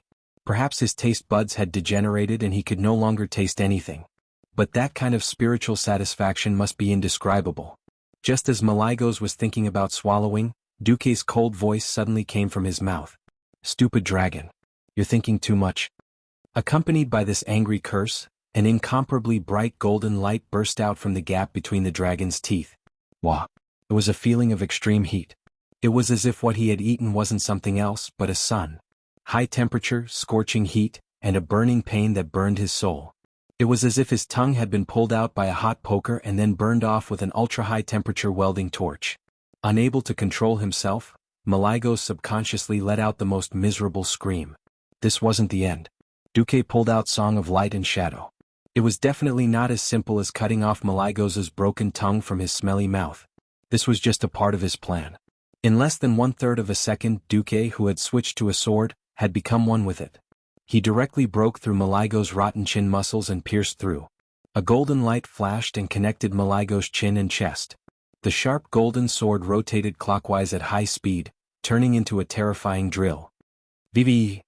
When all the strange sounds were squeezed into 1 second, it sounded like a special elongated sound. The sturdy dragon scales, dragon skin, and thick muscles that Malygos had been proud of when he was alive had weakened due to the passing of his life. These dull-toned items didn't even feel as good as a top-tier epic-ranked shield. As Malygos screamed and subconsciously retreated, Duque's divine artifact longsword finally broke through the rotten chest and pierced deeply into the soul core that was suspended in the middle of the chest, replacing the roll of the heart. Divine golden light, with a small amplitude of tens of thousands of times per second, fiercely attacked this big walnut that was condensed with the powerful power of darkness. The black soul core, which had been greatly strengthened by resentment, anger, and other negative energy, kept making its final struggle. Everything was in vain. The moment the blade of the divine sword passed down from the Pantheon Temple touched the core, the result was decided. No matter how much it resisted, it couldn't escape the crushing of fate. Crack. In the soul world, what Duque heard was a sound that sounded like an egg breaking. Whoa! In the end, Malygos let out a soul lament that wanted to cry out but couldn't. As the soul core was destroyed, it became smaller and more ethereal. Even after being cut in half, the huge dragon body quickly lost the ability to move. The former king of magic, lord of the blue dragons, and one of the 5 dragon aspects of Azeroth, Malygos, soul annihilation. It entered the chest and came out from the back. When Duque pierced through Malygos' body and stood 100 meters behind him, the huge rotten body collapsed with a bang, causing smoke and dust to fill the air. Duque didn't even look at it. As if mocking himself, he said, "Sigh." I still remember asking the guy next to me how to add talent points to a mage. What did that guy say? Add 1 point to something that will shine, then add points to charge, armor piercing, and fury. You'll be a good pharaoh. At that time I thought it was a joke, but now I feel that what this guy said is the truth. They said that everyone was a noble pharaoh, using mystery and mysterious magic to determine the winner, and then fighting like hooligans, using melee combat to determine the winner. Just thinking about it was enough to make one drunk. Duque shook his head and spread his divine will, quietly casting his attention to the other battlefields. Chapter 17:11. Tyrion was fighting rotten intestines. As the wielder of Ashbringer, Tyrion's attack power was not low. Paladins were famous for being able to fight, carry, and heal people. Apart from a slight lack of mobility and low attack power, everything else was an advantage. Now even his attack power had increased. This Tyrion Fordring, as long as he didn't encounter an enemy with high agility and running around, anyone who saw him would have to call him Grandpa. The title of Empress Dowager was not undeserved. Originally, it should have been easy for Tyrion to deal with a mutant monster leader. However, rotten intestines, as the boss used by the Scourge to hold the fort, naturally had its own uniqueness. Since Nazul became the Lich King, the Scourge had been committed to various taboo experiments. Among them, the plague experiment was the most fruitful. The disgusting thing about rotten intestines was that it would constantly make a fuss about poisonous gas. As soon as Tyrion was thrown in front of rotten intestines, the field had already been injected with orange withering poisonous gas. Even though Tyrion immediately stirred up the holy light in his body to purify the poisonous gas as much as possible, the effect was not great. If not for Dooku's invention of the Azeroth gas mask, Tyrion might have been kneeling by now. Even with the gas mask, he still felt that he was continuously being injured by the poisonous gas. The damage was divided into 4 states: high, medium, low, and none. Tyrion noticed that rotten intestines would inhale the poisonous gas on the field every once in a while to increase its attack power. Every time it inhaled, the damage from the poisonous gas would be reduced. In contrast, after rotten intestines sucked up all the poisonous gas on the field, it would expel all the poisonous gas at once, causing huge damage to Tyrion in the form of a gas bomb. At the same time, the poisonous gas damage on the field returned to the highest. However, Tyrion could not kill it directly with Ashbringer even with all his strength. The deformed flesh that was born from countless taboo experiments contained unimaginable evil power. The high concentration of shadow energy in these flesh and bones desperately resisted the invasion of the holy light. Even with Ashbringer's full strength, it could only turn about 1/10 of its flesh into ashes. Oh, a monster specially prepared to restrain Ashbringer? Tyrion was not young anymore. He had long passed the age of impulse. If he had just become a paladin, he might have rushed to attack recklessly. But after 25 years of fighting, he had already changed from a young boy to a mature and steady holy knight uncle. After carefully evaluating the combat power and characteristics of both sides, Theon did not rush the fight. He had a plan and rhythmically whittled down Rotten Intestine's life force. The Empress Dowager was still able to hold her ground against Rotten Intestines, but not everyone had a suitable opponent. For example, Gavin Rad was having a hard time. His opponent, Rotten Face, was a typical monster that countered him. Although Rotten Noodles had the same appearance as Rotten Intestines, their attack mechanism was completely different. It would cast Aberration Infection on Gavin Rad. At first, after Gavin Rad dispelled this strange disease, he did not notice it. He immediately discovered that the virus spores that had been expelled from his body had actually absorbed the foreign objects in the air and on the ground, and soon turned into a small sludge monster. At first, Gavin Rad did not pay attention to the green poop. In the end, after going back and forth a few times, there were too many small sludge monsters. When it came to large sludge monsters, Gavin Rad had a hard time. This big guy's attack was very high, and it just so happened that it was the type that countered him. Holy light and physical attacks were ineffective against the ooze monsters. However, he did not have many elemental attacks. It was true that the wind sword in his hand had natural elemental attacks, but the problem was that it was very difficult for physical attacks like the wind blade to deal heavy damage to the ooze monsters. Left with no choice, Gavin Rad could only run while being chased by the ooze monsters, constantly looking for opportunities to attack Rotten Face. His holy light could drive his body to heal, but he could not replenish the blood and energy he had lost. This battle was not only a test of willpower, but also a judgment of the battle situation and an inference of the enemy's characteristics. Because of Anastrion's betrayal, and because the Alliance had cooperated with the Horde during the fight against the Burning Legion and the expedition against Illidan in the Outland, the leaders of the Calamity Army were all very focused. Apart from a few places such as Varian's, where Brawl was heavily injured in exchange for a quick victory, the rest of the battles were rather difficult. The most dangerous one was naturally the battle under the Ice Monarch. Vasht's 6 weapons slashed at Arthas almost at the same time. In terms of speed, the Naga Queen was definitely above the Lich King. This was her greatest characteristic, and Vasht was also prepared to make full use of this advantage. Unfortunately, the 3 women present were too unfamiliar with the skills of the Death Knights. Before entering the Ice Crown Fortress, it was true that every leader had been asked to discuss the skills of the Death Knights with Darian Mograine. However, most of the skills that the Lich King passed down to the Death Knights were weakened versions. Moreover, the effects of the skills used by the powerhouses of different levels were also very different. Blowing the opponent with cold wind and infecting the enemy with frost plague, this kind of cold touch, which reduces the opponent's attack speed, was used by Darian. For genuine demigods like Vasht, it was only an itch. As the Lich King rushed out, Vasht only felt extremely cold air coming from the sky and the earth, attacking from all directions. It directly forced its way through the gaps of her scales and through the pores that were supposed to be closed. It was a terrifying chill that could freeze one's bloodline and even numb one's soul. Even Queen Shi and Onyxia, who were watching from afar, could clearly see Vasht's movements slowing down. The originally swift and fierce slashes suddenly became slow. Every joint in the Naga Queen's body seemed to have rusted. Not only were her movements slow, but they even made terrifying creaking sounds. Onyxia had no choice but to give Vasht a fireball. Under normal circumstances, this was a classic case of murdering a teammate. But in the case of Arthas's invincible cold air, it was a life-saving move. When Frostmourne slashed at her, Vasht barely regained her normal speed. At this time, Arthas made 3 consecutive swords. The rune greatsword that emitted dark and evil waves turned into a cyan shadow in his hand. 1 slash, 1 press and 1 press.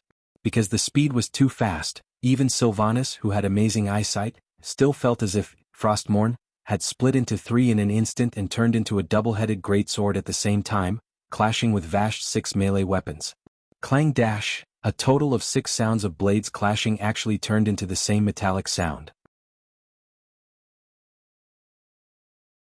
Chapter 17:12. She clearly had 6 arms, but the subtle differences in the use of power resulted in Vash using one arm to withstand Arthas's full-powered slashes with both arms. The 6 consecutive slashes were too fast for Vash, who had reduced her speed. It was as if she had withstood 6 slashes in an instant. At this time, Queen Sylvanas's lightning arrow had just arrived. Clang! The arrow was knocked away by Frostmourne. The blazing lightning struck Arthas's right arm, but it was instantly neutralized by the even more powerful ice element. Tisk! Vash spat fiercely. While her 6 arms were numb, she could only flick her snake tail to force Arthas back. At the same time, she used the momentum to retreat and finally floated out of the range of the Lich King's sword aura unscathed. At this time, it was only the 3rd round of the 3 women besieging Arthas. In these few exchanges, not to mention gaining the upper hand. When they fought, they just barely didn't get hurt. Just a moment ago, Queen Sylvie had been in high spirits, but now, there was only a deathly stillness about her. In the previous rounds, they had tried almost everything. The last move. Queen Sylvanas pulled herself together and shouted. As Duque's woman and a companion with a common goal, Sylvanas had long taken the opportunity to look for them to discuss the problem of cooperation. After all, demigods working together would have the best chance of killing an existence like Arthas, who stood at the peak of the demigod realm. Unexpectedly, she really used the biggest trick that she had prepared in advance. The storm was gathering. The wind rolled up, and in the blink of an eye, a lightning tornado appeared. It was not inferior to the ice storm, Grim Winter, that Arthas had conjured. In a moment, all the ice and snow within 100 feet of Queen Sylvanas were instantly annihilated by the intense pressure of the highly concentrated wind element. They were not crushed into powder in the physical sense, but forcibly annihilated into nothingness. For the first time, Arthas's eyes revealed a serious look. Glancing at Vash, who had yet to attack, Arthas slammed Frostmourne into the ground. Strong frost aura began to fill his body. Thunder rumbled, and a lightning arrow shot out from the divine artifact, Solidar Wrath of the Stars, aimed at Arthas' forehead. It was as if he wanted to blow up the Lich King's head. Unfortunately, the powerful arrow landed squarely on the ice wall of spiritual energy that Arthas had stirred up. Not only did it not break through, but a strong white light flashed out of the mist of spiritual energy and bounced the lightning arrow back. Sylvanas, who was flying at high speed with the Black Dragon Princess, was almost shot down as well. If it was just thunder, Queen Sylvie would not mind retrieving her arrows. Unfortunately, the arrow that bounced back had already been infused with an even more evil power. Onyxia's sudden descent, coupled with Queen Syriana's urgent crouching, allowed her to barely avoid this counterattack. However, the icy chill that came from her back still slightly invaded Queen Syriana's body. Ugh! Queen Sylvie could not help but let out a muffled groan. One could imagine the power of a demigod of wind's full-powered attack. The arrow that was bounced back eventually fell in front of the square of the ice throne, driven by the cold wind. The dozens of crisscrossing, fragmented cracks on the hard tiles of the square were proof. However, this was still unable to do anything to Arthas. But it was enough to attract his attention. Vash, who had adjusted, pounced forward again.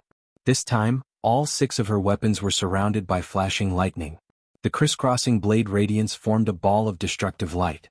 The frost aura that Arthas had set up in the surroundings was also dispersed by this storm of blades. Arthas raised his left hand, and a ball of ice elemental energy swept towards Vash like a mage's icicle spell. But her 6 swords had already turned into a meat grinder along with her body, madly chopping at the elemental energy that was coming her way. On the epic-level weapons, the sharp edges of the blades flashed with lightning. However, these epic-level weapons that could split open the body of any Ice Crown Fortress leader seemed to be under great pressure, and they let out a trembling sound that symbolized weakness. Queen Sylvanas, who was on the dragon's back, could not help but let out a scream. At this moment, with a series of cracking sounds, those epic weapons that were incomparably precious in the eyes of mortals actually shattered like fragile glass at this moment. Not to mention Queen Sylvanas, even Vash herself was stunned. Seeing that Frostmourne was fiercely slashing towards her, Vashti finally pulled down her face and took out 6 epic-level shields from her storage bag. Bang bang bang. It was just one slash, but 3 of Vashti's shields exploded. Her Naga body, which was not petite, was directly sent flying by Arthas. If it were not for the 3rd attack, Arthas would not have let go of this opportunity to pursue an attack. This was the attack routine that the 3 of them came up with. Sylvanas attacked first, using his bow and arrows to attract Arthas's attention. When Vashti entangled him, Onyxia directly came up with a deep breath. In the sky, the huge figure of the Black Dragon Princess enveloped Arthas. The deep breath that caused countless people's expressions to change poured onto Arthas's head without deviation. However, the effect was not good. The hit was a hit. As soon as the fiery dragon's breath entered the frost domain around Arthas's body, it immediately disappeared into nothingness. Even the fire elements in the periphery were directly absorbed and flew straight to the center of the frost domain. Onyxia screamed, "How can we fight this? The high-purity fire elements that I have been brewing for so long were all devoured by him. We are not on the same level at all." No wonder the Black Dragon Princess looked like she had seen a ghost. All the attack methods were ineffective. Anyone would not be able to help but curse. Vashti suddenly smiled bitterly. "Why do I feel like we are all fake demigods?" Although the demigod-level elemental power was almost the top mystical rule in the world of Azeroth, there was still a difference in the degree of mysticism between them. Simply borrowing elements, no matter how purified and concentrated, could not shake Lich King Arthas. They did not know that before injecting their spirit and their unique rule into the elements, the elements borrowed from the elemental realm could not shake Arthas' rule in the slightest. What's more, Arthas, who had the geographical advantage, had the magic and elements stored in the entire Ice Throne as a backup. Chapter 17:13. The huge difference in strength made Sylvanas' heart turn cold for a moment. She had trained hard for so many years, but the gap between her and Arthas did not seem to be narrowing. Instead, it seemed to be getting bigger. Once upon a time, Arthas was strong, but it was only in terms of quantity. The endless undead army seemed to be an inexhaustible dark force. In terms of quality, he did not feel that there was a chasm between them. But now, Sylvanas and the others were depressed, because the 3 of them suddenly discovered that Arthas could actually take away their elements. It was not like the Lich King who played with ice had changed to become a fire mage or a nature shaman, but it was a typical method of harming others without benefiting oneself. He infected all the elements that were temporarily out of control with Frost Plague. This was more like marking or leaving a signature for one's own belongings. To break it, one could only use their own willpower to dispel the will of the Lich King, and then redeclare the ownership of this part of the elements. Even if Sylvanas had strong willpower and spirit attributes as a ranger, she was not good at spreading her own willpower and controlling the elements around her. This kind of battle in the spirit domain happened to be her weakness. After becoming a demigod of wind, she had worked hard in this area. Unfortunately, compared to a certain Lich King who had lost his body, was stuffed into an ice skeleton, and only relied on his spirit for the past 20 years, Queen Sylvanas was completely nothing. The situation made the 3 women very miserable. Playing close combat with Arthas, he played elements with you and even slowed down Vashti to a lower speed, and then defeated Vashti with gorgeous skills. Playing elements with Arthas, the 3 of them could not beat him. Left with no choice, Sylvanas could only encourage the female dragon under her to fight head-on. "Onyxia, now it's up to you. You don't want to go back and punish Duque, do you?" I'm not afraid. If it's a small punishment, I will."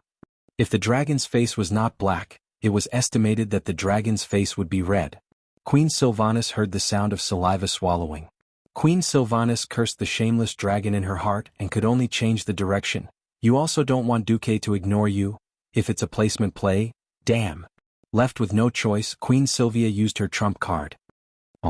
If you don't work hard, Duque won't want you anymore." This was a little scary.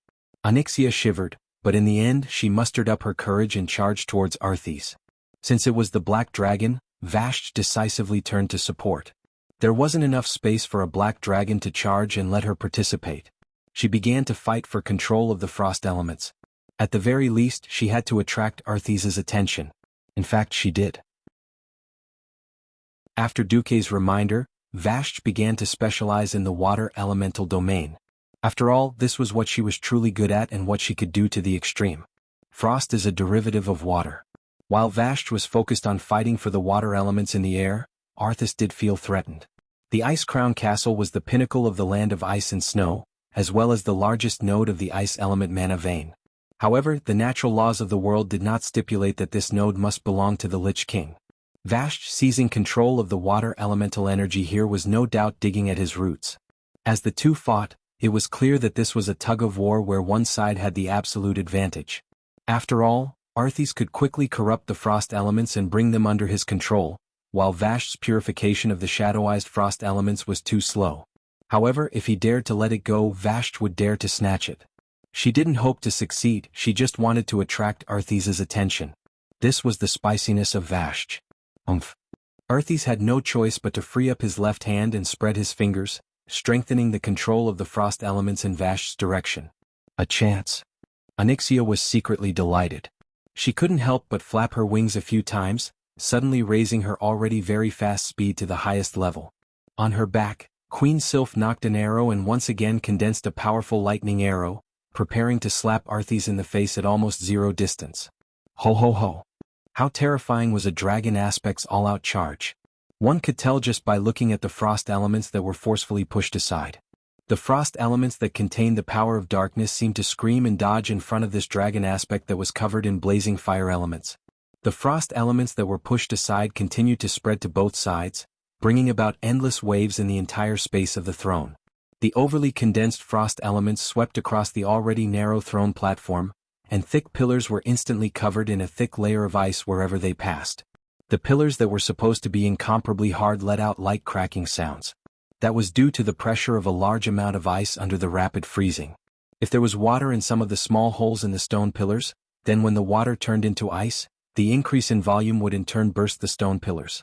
Under the Black Dragon Princess's imposing manner, the three ladies all felt that Arthas would dodge. They were all wrong. Arthas did not dodge. Frostmourne slashed upwards from below, shooting out a sword wind. The destructive power of this top-notch artifact was completely revealed at this moment.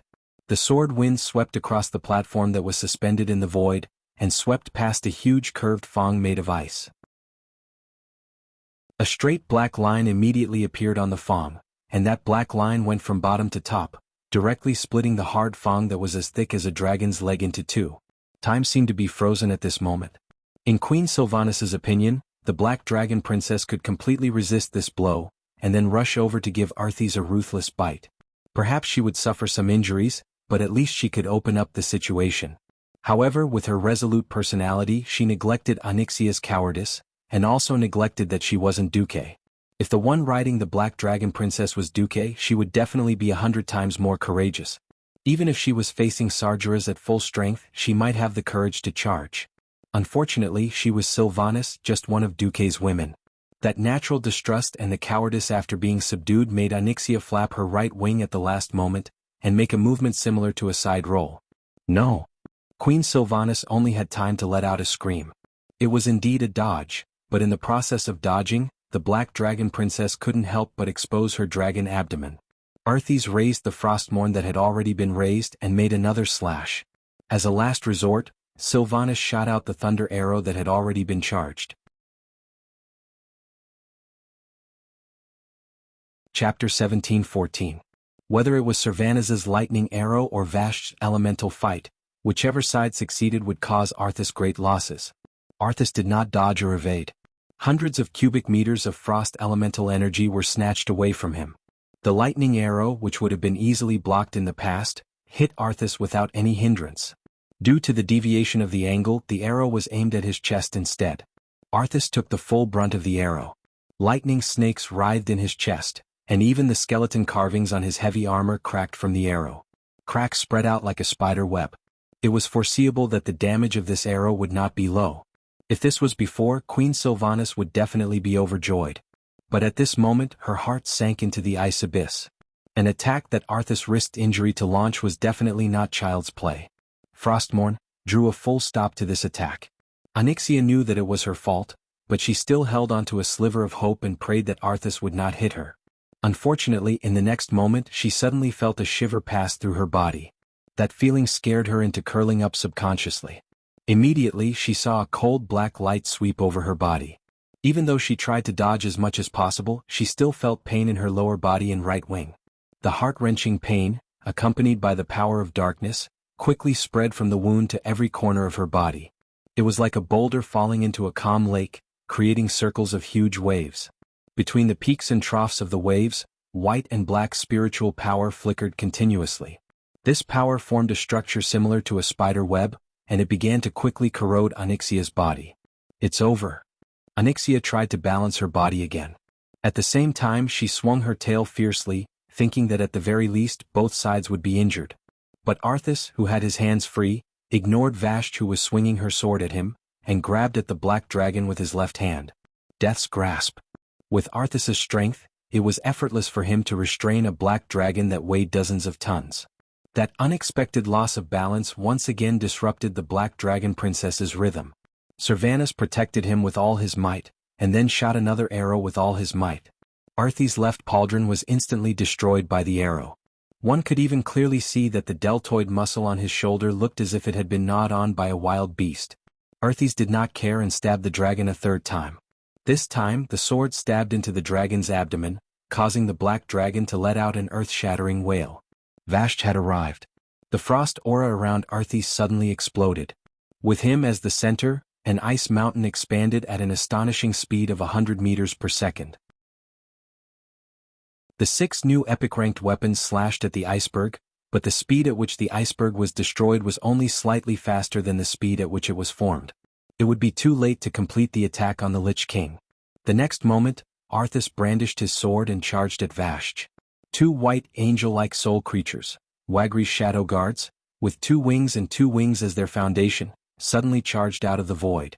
They caught Vashti off guard and threw themselves at her, hugging her tightly. That earth-shattering suppression actually made her unable to break free for a moment. Arthas had arrived. After breaking through the iceberg, he displayed Frostmourne horizontally to Vashti in a strange posture. The eye sockets of the terrifying skull carvings on the blade flickered with heart-palpitating flames of the netherworld. Vashti had never experienced such a feeling. She couldn't help but look at the skull. Suddenly she heard a noisy soul voice. In this voice, there seemed to be hundreds and thousands of people talking and whispering. It was like the palace banquet in Azhara 10,000 years ago.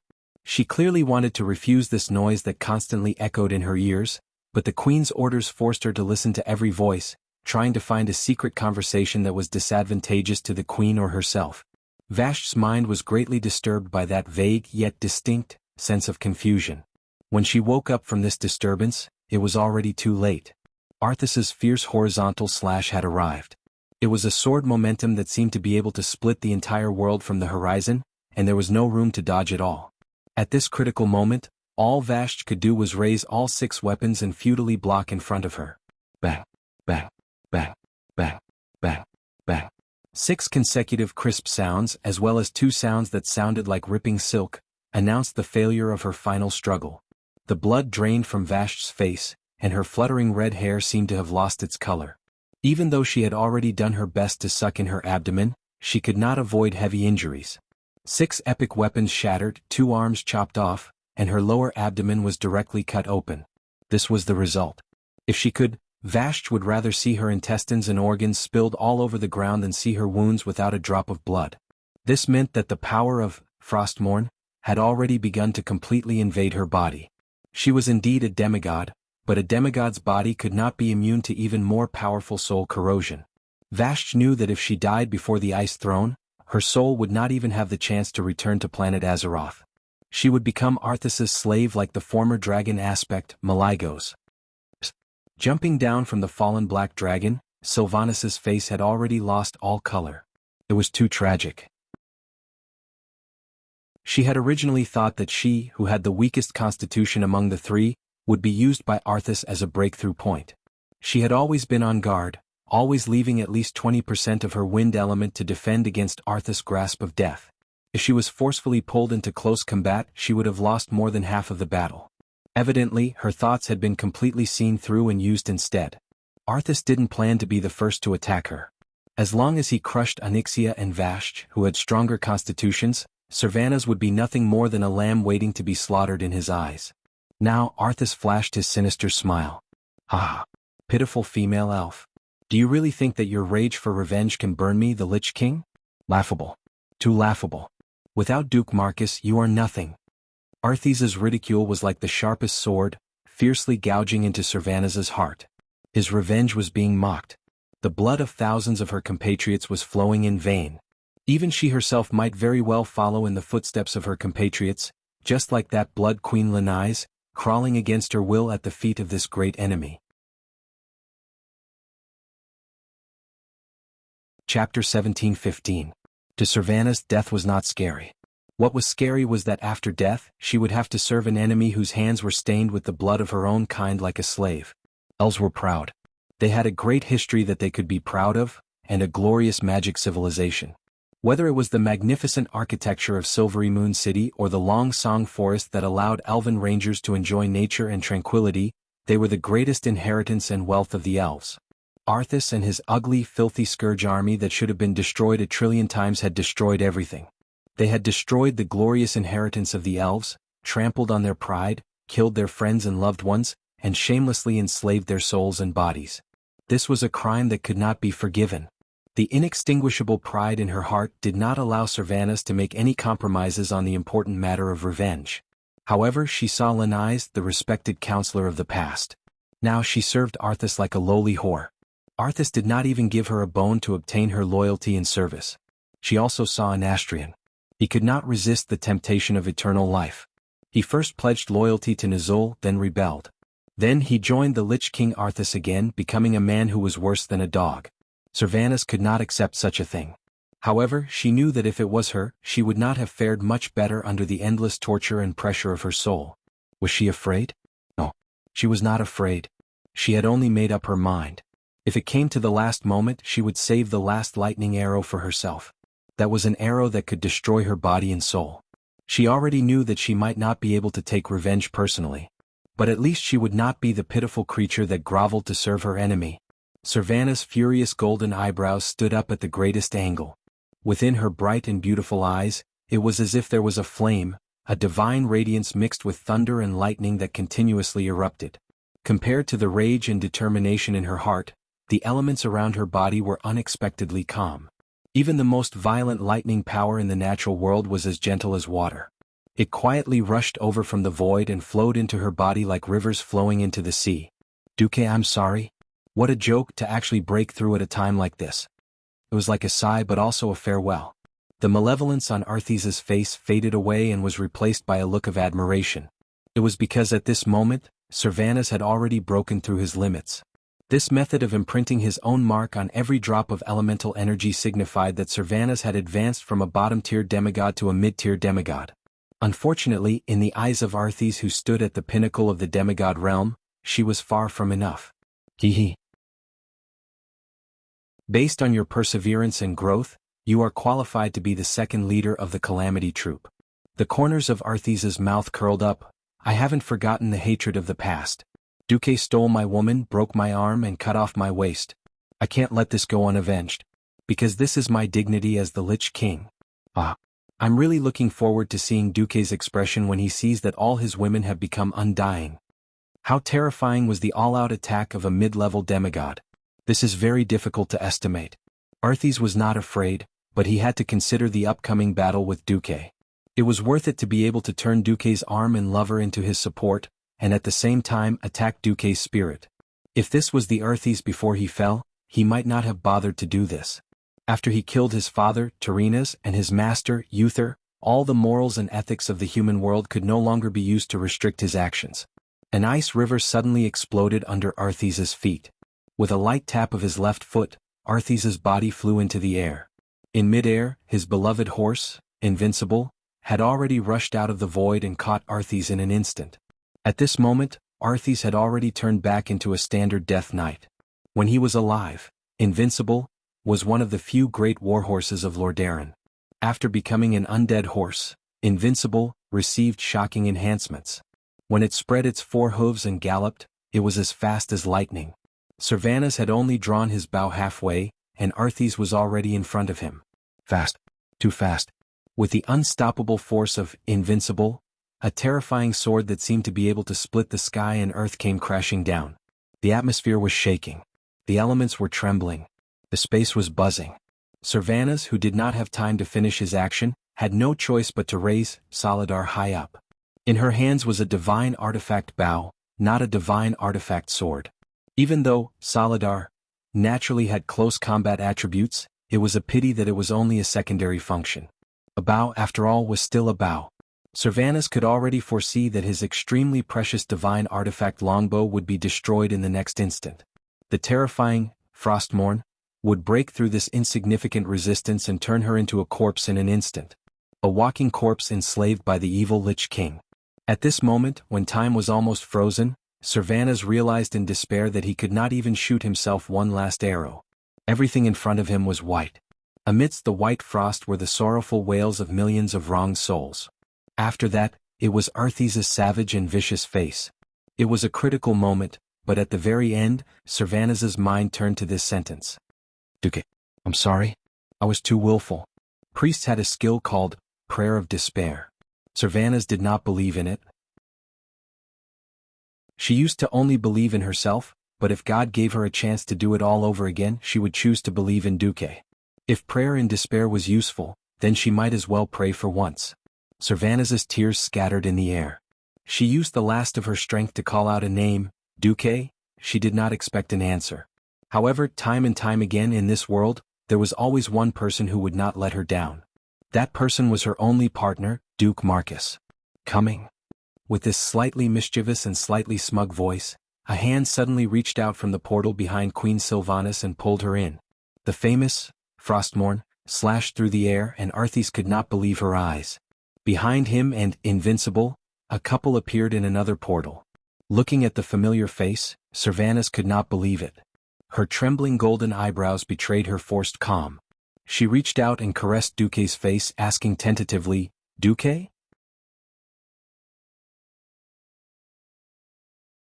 Chapter 17:16. Duque, it's really you? You're here? Servanas could not believe her eyes. If I didn't come, you'd all be snatched away by two idiots. *CK. I don't want my woman to become a cold corpse. Duque glared at Queen Sylvanas. It was rare for Servanas to tremble and shrink back. Her voice was no longer as strong as before. You heard everything? Of course. If I didn't come, would you have sacrificed yourself for your people? Stupid. If Arthas was the kind of opponent that could be destroyed by sacrifice, his grave would have been 3 feet high. Duque cursed fiercely, causing Queen Sylvanas to tremble again and again. Not only that, Duque also curled his lips provocatively at Arthas, who had turned around. I'm sorry I've let you, my people, down? Queen Sylvanas lowered her head, which was always held high. Yes. I'm very disappointed. Your people are also very disappointed. Suddenly Duque changed the topic. We're not disappointed that you didn't work hard, nor are we disappointed that you're not brave enough. We're disappointed that you can't see the current situation clearly. What era is it now? In the face of such a public enemy, we should naturally gather the strength of the world to fight against him. You can't see the difference in strength between us and the enemy, and you just rushed headfirst into it. That's the most childish heroism. Duque's harsh scolding made Servanas dare not even raise her head. Her chin was in the cleavage of her chest, and her head was buried deep in Duque's chest. Biting her delicate red lips, she made a mosquito-like sound. I was wrong, Duque, forgive me, okay? Forgive? Sure. After killing Arthas, I'll ravage you so hard that you can't get out of bed for a month. I'll make sure you're pregnant. When you have children, I'll see if you still dare to act so recklessly. After saying that, Duque's right claw dug deep into Queen Sylvanas' right buttocks, as if he was going to crush that extremely elastic piece of meat.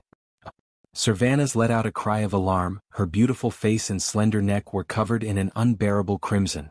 She really wanted to resist, but in the face of Duque's domineering declaration, she felt an unprecedented sense of being conquered and sweet. This complicated mood made her forget to struggle. In front of her great enemy, she actually revealed a delicate expression that only a little girl could have. On the other side, Arthes, who had just been fed a mouthful of dog food, could no longer hold it in. She immediately sent a sword gust over. Unfortunately, he was destined to miss. Duque immediately used instant teleportation and took Servanas to a different location. Not only did he take away Queen Sylvanas, but he also sent a mental message to Onyxia and Vashj to return to their human forms.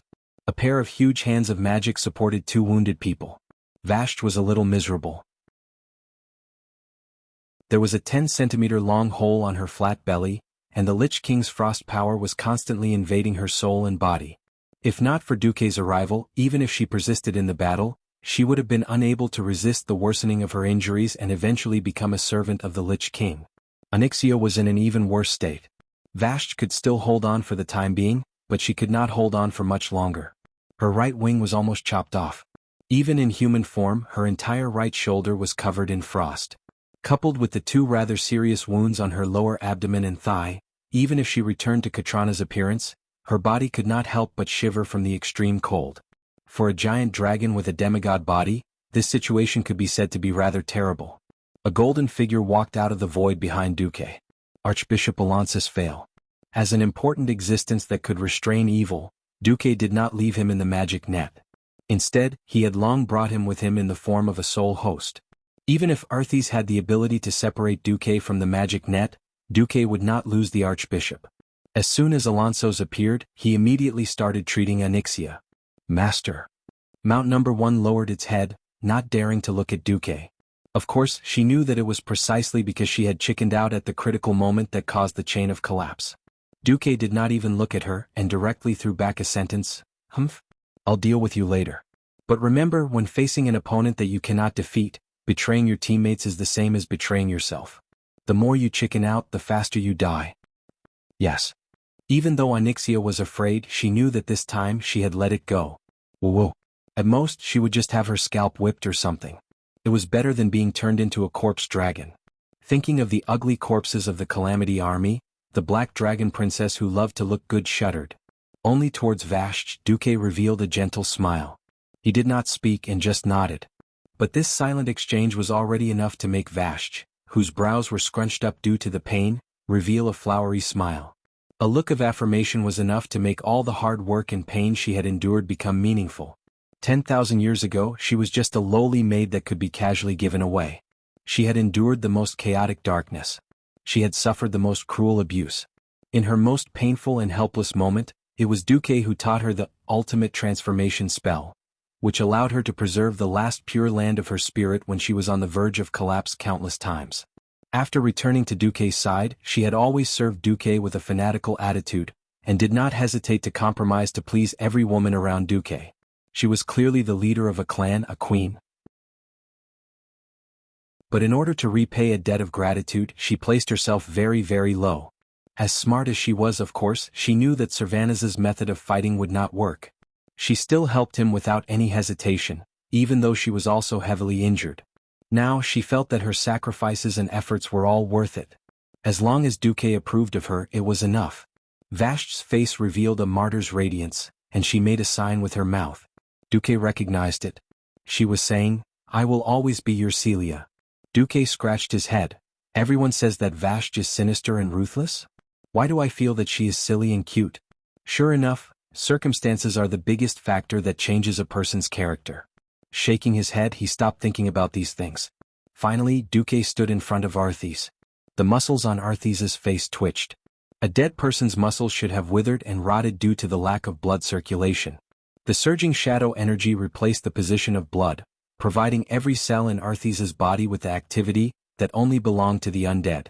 If she could, Arthas would have liked to chop Duque in half at the first possible moment. Otherwise, he would have been fed a stomach full of dog food, and it was even the harem brand of dog food. Unfortunately, he could not do it. The second Duque appeared, Duque's attack began. You're tuning in to the Han Lee's Wuxia Chronicles YouTube channel. We're so grateful for your support, and don't forget to subscribe to join us on this incredible journey through captivating stories. Your generosity through donations truly makes a world of difference, as it's the primary source of revenue that allows me to expand and enhance this channel for you. Thank you from the bottom of my heart for being a part of this adventure.